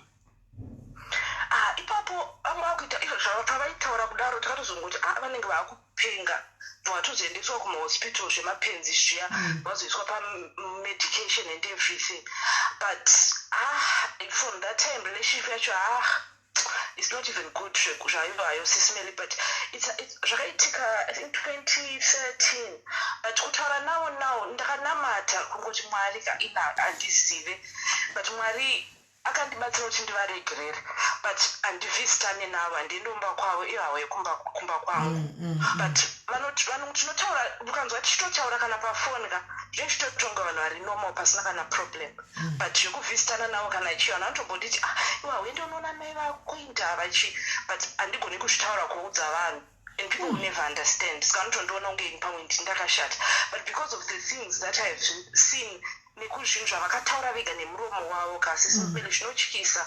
Imagine your own mother kuti masara muri two mufamily uri kutofunga kuti at least tasara tiri two mufamily munhu yeukudza izvozvo kuti handitomboda kuti ubudirire vakandodza hanzi dai kubasa kwako ukadzingwa vachitaura zvinhu zvakawanda because ini ndiri midwife vakanditi dai ukadonedza mwana iyeye obva afa wodzingwa basi sisimelly ka vakataura zvinhu zvinorwadza kudai zvekuti even up to now inini wacho I don't even understand how I got to forgive her nekuti ndotaura navo sei in a normal way because vakatonditextira kutoti yes uri right here ndoti agogo maswera sei chichi.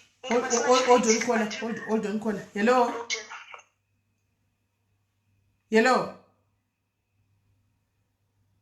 Hello ndiremberi caller saka ndakazosvika point yekuti at some point I was very bitter ndisingatomboda kana kunzwa nezvavo but nekufamba kwenguva ndakazongonzwa mumwoyo mangu ndavaregerera zvokuti handivavengi but ndinotovanzwira titi kuti tichotaura kuti pane something there's some kind of demon kana yewitchcraft kana yechii iri mavari ndoinoita kuti vaite zvinhu zvakadaro ndotovanzwira titi kuti dai vatongozivawo mwari otherwise handichatombovavenga hangu. Zvakaoma. I'm sorry, Kola. I think here you've made a good decision. Keep your distance. Let her stay kwavari kukumai vako iwo ugara kwavari ko. Otherwise ungadodliwa wakura kudai. Ukadligwa futi nemwana. Ende vakadozovata nemurume wako because vaitoda kurara nemurume wako futi. Pakaipazi. Yangu yoyo sisimelly. Thank you very much, my sister, for sharing. Thank you. Guys, nyama dzino yadzi pano ka aiwa kwanasi ndakwana guys I'm okay. Ndakwana guys. Kwanasi ndakwana guys I'm okay. Haiwa nyaya idzi guys rikaindi tuzodzoka futi time. Tuzodzoka nei kwanasi ndakwana. Mazviona kava vanoramba tanzwa vabereki va toxic. Mazviunzwira nyaya dzatanzwa kuti sepana pamadzinzwa vabereki vanoshereketa mashinzwa. Vanobata ndo toxic wacho kushereketa ndo toxic wacho. Anti mashinzwira. Mashinzwa right. Saka Shumpress Bells ari mere guys. Harare WhatsApp group ravhurwa. Harare WhatsApp group rekwenda ku Mount Hampden. Harare WhatsApp group ravhurwa. Shumpress ari mere comment section. Harare WhatsApp group. Mutegei Harare WhatsApp group. Ngauye naro vanhu vada kupinda vapinde mu Harare WhatsApp group. Aiwa zvanasinda kwana guys zvorara wakungoita mamu madzikira asingawisiki. Anoona. Harare WhatsApp group ravhurwa. Shumpress ari mere mu comment section. Vanhu ve Harare muripo here. Team Harare, are you there? Team Harare, are you there? Team Harare Diaries, are you there? Moronga zvinhu ku Harare ku Harare uko. Parikwendwa ku Mount Hampden apa. Team Harare, are you there? Team Harare, are you there? Team Harare muripo here. Anstipewo link. Ari suppose okay aripo. Shumpress aripo saka Team Harare anstipewo link iro. Rekiptan group ragara riripo rakatochembera iro. Rekiptan ragara riripo iro ndere Harare chete. That's for Harare people only. Ndere Harare people chete iro link rapinwa hapo iro. Ndere Harare people chete. That's for Harare people chete, right? Vari ku Durban. Ava vasive ningikiri kuzviba life ava. Hello. Hello, Susu Mem. Muri sei? Right, makutere makufarisa chirongwa. Aiwa, zvanasi zvakwana. Zvanasi zvakwana. Aiwa, zvanasi zvakwana. Unofanira kudzidzisa vanhu kuti ma-toxic mothers are there out there. Yeah, aripo ma-toxic mothers. Nekuti vanhu havazvizivi simeni. Vanhu havambozvizivi ndicho chandakadzidza. Vanhu vanototaura kuti unotenda botso. Ndizvozvo zvazvo. But vanhu vanokufoseredza kuti vanofosa vamwe vana vakazvarwa nanamai vanobata-bata nanababa vanobata-bata nemaperenzi anobata-bata kuti ramba uchiendako vabe Mwari anopindira waniko wotozosara ndiwo wato kutofa ivo vakusara varipo. Ndizvo chaizvo chaizvo.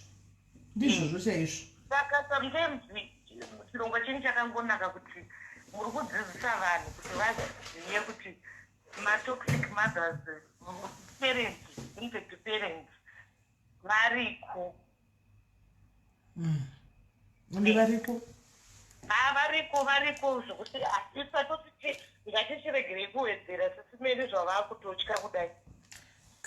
Tichadzoka kuti tizoga nepati 2 because nazvo zvazadzaiwa.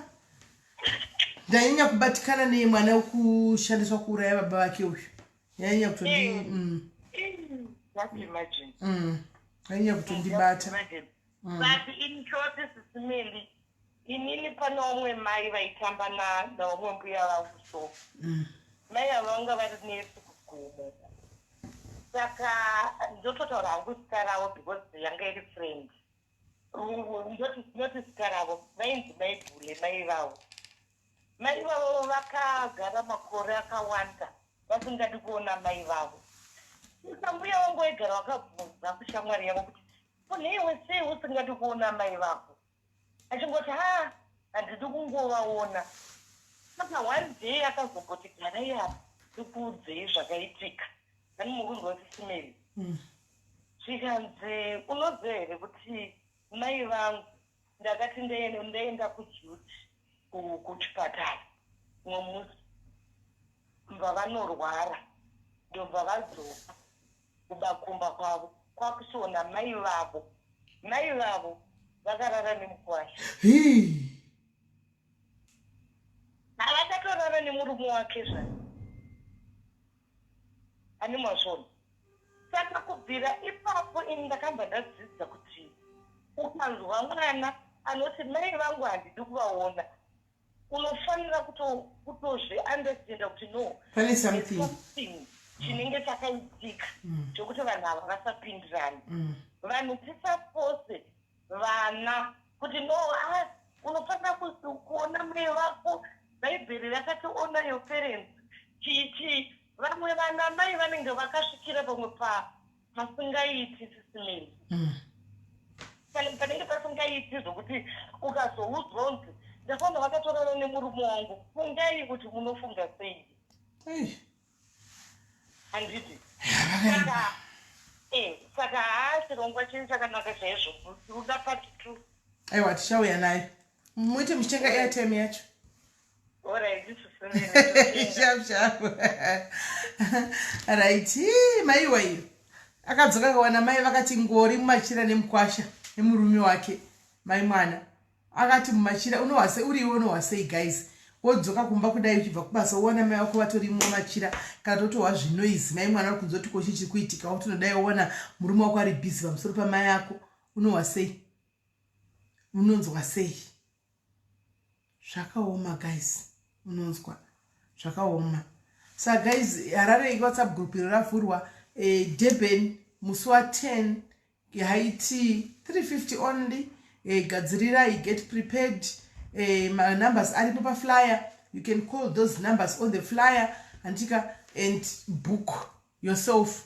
Antika vonyoresawo sita kuti ndiri kuudawo kuya kwaiti ndiri kuuyawo kwaiti so that varonge zvinhu zvavo vachiziva. Antika varonge zvinhu zvavo vachitoziva. Saka vari kuDurban vese garai mabata namba dziri paflyer dziya garai matobata namba dziri paDurban motaura toda kuuya monzwa kuti zvinoitwa sei. If you can pay 350 evhai matobhadhara. Life is too short guys. life is too short. Vanhu vari kufa. Fatimbofarai takasangana semadiaries dzinenge tiriko. Hanzi PE tichauya udzai vana ndapozi varonge mafunction kuPE uko. Tichauya kuPE nemi probably next year. Iyi ndeyedebheni yaitikuona muvasikana vekudebheni ikokoko. Anomaona ndeyedebheni. Saka right. Tobatana pachikamu chinotera tikave Harare WhatsApp group iro. Vaiti WhatsApp group Harare WhatsApp group Harare iro raitiwa. Hanzi ndoudira Petro ndopisa. Unda ujero chinta ujero chinoembasa rese. Azviiti. Unongosiya zvakada zvorwadza sinongosiya. Umeona? Vaiti WhatsApp group iro kuti kurongwe nyaya kuMount Hampden. Saka Mount Hampden guys vane hembe diki dzevana mazera kubva 3 to 17 years please my old clearer second hand clothes please tipeiwo depending ne group rauri rongai kuti hembe dziri kuiswa kupi. Harare tichange tiriko musi wa22 ndo pari kuenda kuMount Hampden 22 ndo pari kuenda 23 ndo pari kuenda kuMount Hampden andika. Saka unganidzai hembe diki dzamave nadzo mablankets singasadi mutenga manyuwani mablankets vana vaya vana mablankets ingave 2 kg rice ingave 2 kg sugar chingave 2 kg flour chingave chaunacho unganidzai depending nemagroups enyu mapads zvakare masanitary pads unganidzai anza kumira ndapols anonzi ndapols arimo anonzi ndapols Pauline unganidzai kuti patinozongosvika neko zvinhu zvinenge zvaready. Cape Town vanenge vachitumira kunoko. Cape Town kana zvaungana zvinhu zvenyu I think vaimangotumira kunoko zvinhu zvenyu zvangoenda kuJoburg tione kana kuisa kuma I think so kana kuronga mesa kumbira kana kuisa kune maoffices emamwe matonota ofa. Anomaona so that zvikwanise kutransporta zvingoungana kana zvaungana zvongosungwa pamwe chete zvongokanda kumabhazi apa zvoenda kuHarare straight tongozowana. Right, vari kuDurban kana paina makeup artist mudiaries vari kuDurban kana paina makeup artist kuDurban makeup artist kana ari pari kuDurban tiri kudawo kuti kwa makeup kune team Joburg iri kuenda kuHaiti kuDurban. Kune team Joburg iri kuda kuendawo kuDurban kuHaiti yakatobhadhira mari dzayo iri kuda kuendawo kuHaiti kuDurban. Saka makeup artist ari kana uripo wekuDurban makeup artist vanhu vese havari kuda kuitwa mamakeups andika makeup artist including me tiri kuda a very good makeup artist anditi as kune WhatsApp group akuna vimbai vhurai group renyu vanhu vari kuzvivhurira magroup avo vega vhurai renyu rePE anomaona kana tiri kudawo a very good artist a makeup artist wePE wePort Elizabeth ndiye watiri kuda a very good makeup artist wePort Elizabeth weDurban kuti vanhu vaitwe mamakeup and so that they look nice. So tiri kuda mudiaries if you are there so that they support their own andimaona because akawanda makeup artist but vanogona kungopika anyone but atati first preference ikapinda kumudiaries kusupport kwawo mudiaries zvinenge zvakanaka. Saka uchigona kupoda vanhu uri mudiaries andika please get hold of me ndokuisa kune maadmin acho vaita hatisi kutaura zvemuzukuru wako Rosaline tiri kutaura zvemudiaries we are talking of madiaries. Tikuda mudiaries anoita makeup artist kwete vanhu tikuda kutanga first priority mudiaries wedu munhu wedu anoita makeup ndiye watoda kusupporta munhu wedu ndiye watoda kusupporta iye anditika right andika mungotibata kuseri then kuonekwa tichi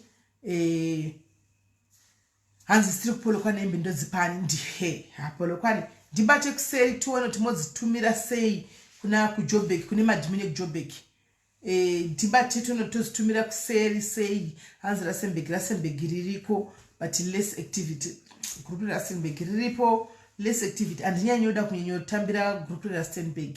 Munoziva muarea maunogara guys mune zvakawanda mune mitauro inenge yakawanda inoitika mune vanhu vamwe vanenge vachito like truly speaking normally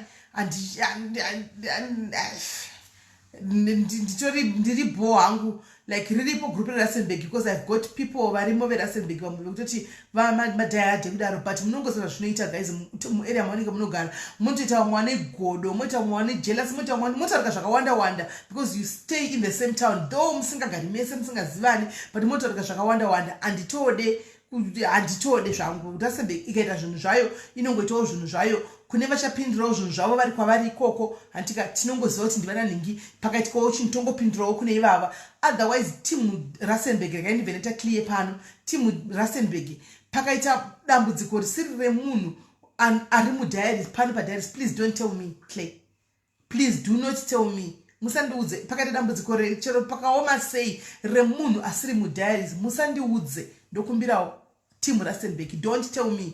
Ingosiyewo zvakadaro, munondiudza zvevanhu vedu timu redu ratidza kuti o ndini nhingi hanimona ndiva munondiudza rimwe timu rimwe rese. Please don't tell me, don't involve me, don't involve me zvachose. Regai nditambe netimu rekunana Joburg kutoda ku as usual zvitoripo zvakadaro nokuti mutauni maunogara munyatsobuda zvakanaka azviite. Mbongozviziva even Jesu mutauni maigara vaita kuti mwana upi mwana wa uyu tomuziva mwana handiti maona. So muRustenburg please handichade, don't involve me mune zvinhu zvemuRustenburg unless ari mudhayari wepano. Musandi involve mune anything chinenge chiri chemuRustenburg asiri mudhayari.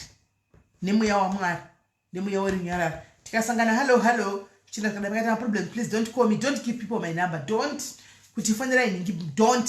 Andidi yangu anditodi I am okay. Kunana Pretoria, Joburg, Cape Town, Durban ikoko muno matinogara muno anditodi mune toxic people. Anditodi munotori toxic people vanotaura vasati vatombokuona vasingakuzivi. They talk including vanhu. Miriam, you don't wanna know. Munotori vamwe vanhu amutongo you don't wanna know, you don't wanna know. Munotori vanhu vanotota I don't know. Recently Rustenburg antodi Shimbrace musuno this recently panapa izvozvi musuno munoziva mwana wewa makabatsira waya anonzi Simba watakabatsira waya mufunge he lost his job mufunge just because akabatsirwa padiaris. He lost his job.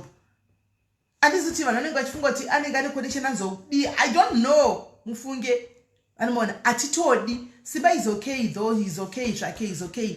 Kwanzi pane bepa riri kutenderera makamboonawo tichiuya nebepa panapa tichiti kune bepa rehospital tokumbirawo makamhino nyaya dzebepa rekuhospital riri kunzi rakatenderera pa isati rizivi pachisati anotomboriona onai makamboonawo bepa padiaris imi panapa uchinzi kune bepa rauya panapa pa makamboonawo bepa rekuhospital ratakamboyawo naro pano.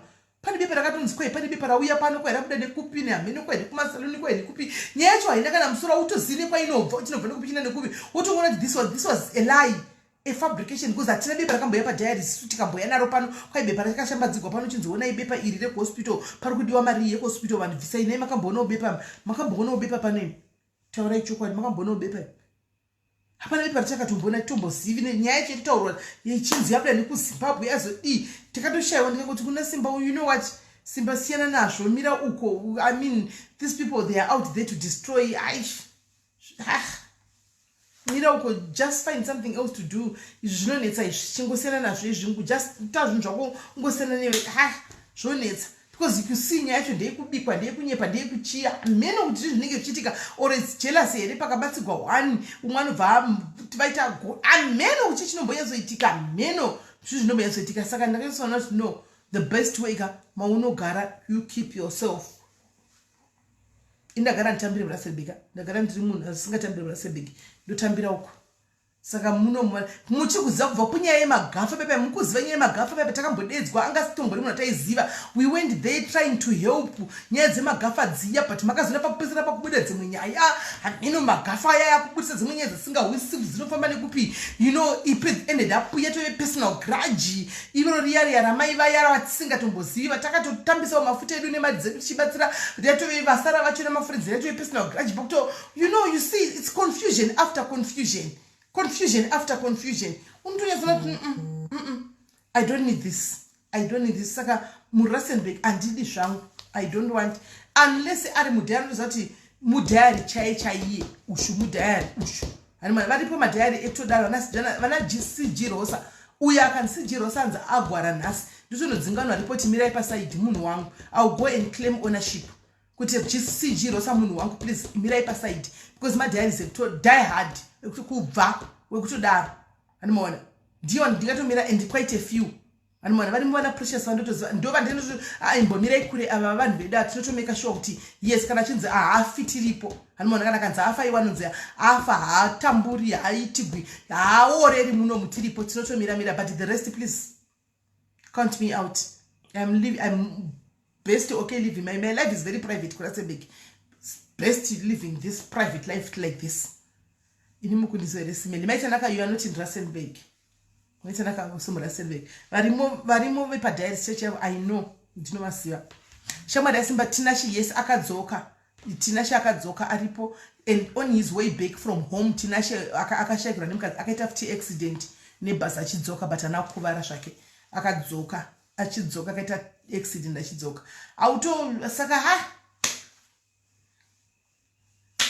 before before tapinda muzvozvo muRustenburg, do you remember you guys kuti we were okay before mutsatapinzwa zvokufonekwa zvinyaya zvomuRustenburg we were actually very doing quite okay nice no zvinyanya Tito inangu antodi I dream about you last night my tell and we me fight saka tumenda fight reshero how we going for you and one so guys moskera zvakanaka anditika God bless you anzi makandibatsirawo I still follow you.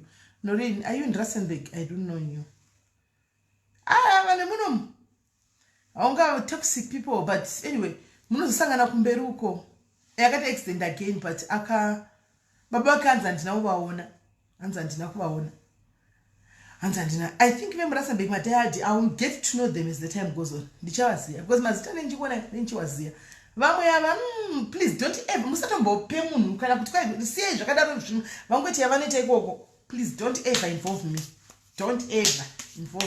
musatombo ini ndikatonzwa kuti kwai emuRustenburg kudini nokuti kune group reWhatsApp reRustenburg andiriko group reRustenburg ririko saka ndikaona ichibuda nanarosa kune kuti group reRustenburg rizati munhu anenge ari zvechokwadi kana munhu ndikaona kusana kuwatsi munhu akazidai zati musandipinze hanzi awo for registration okay I think anti vari kutanga ipapapa anytime I think vari kutanga ipapapa anytime soon ipapapa anti vari kutanga hanzi kune mwe life here iriko I think vari kutanga anytime registration ipapapa soon right so guys mosora zvakanaka nditika bless you.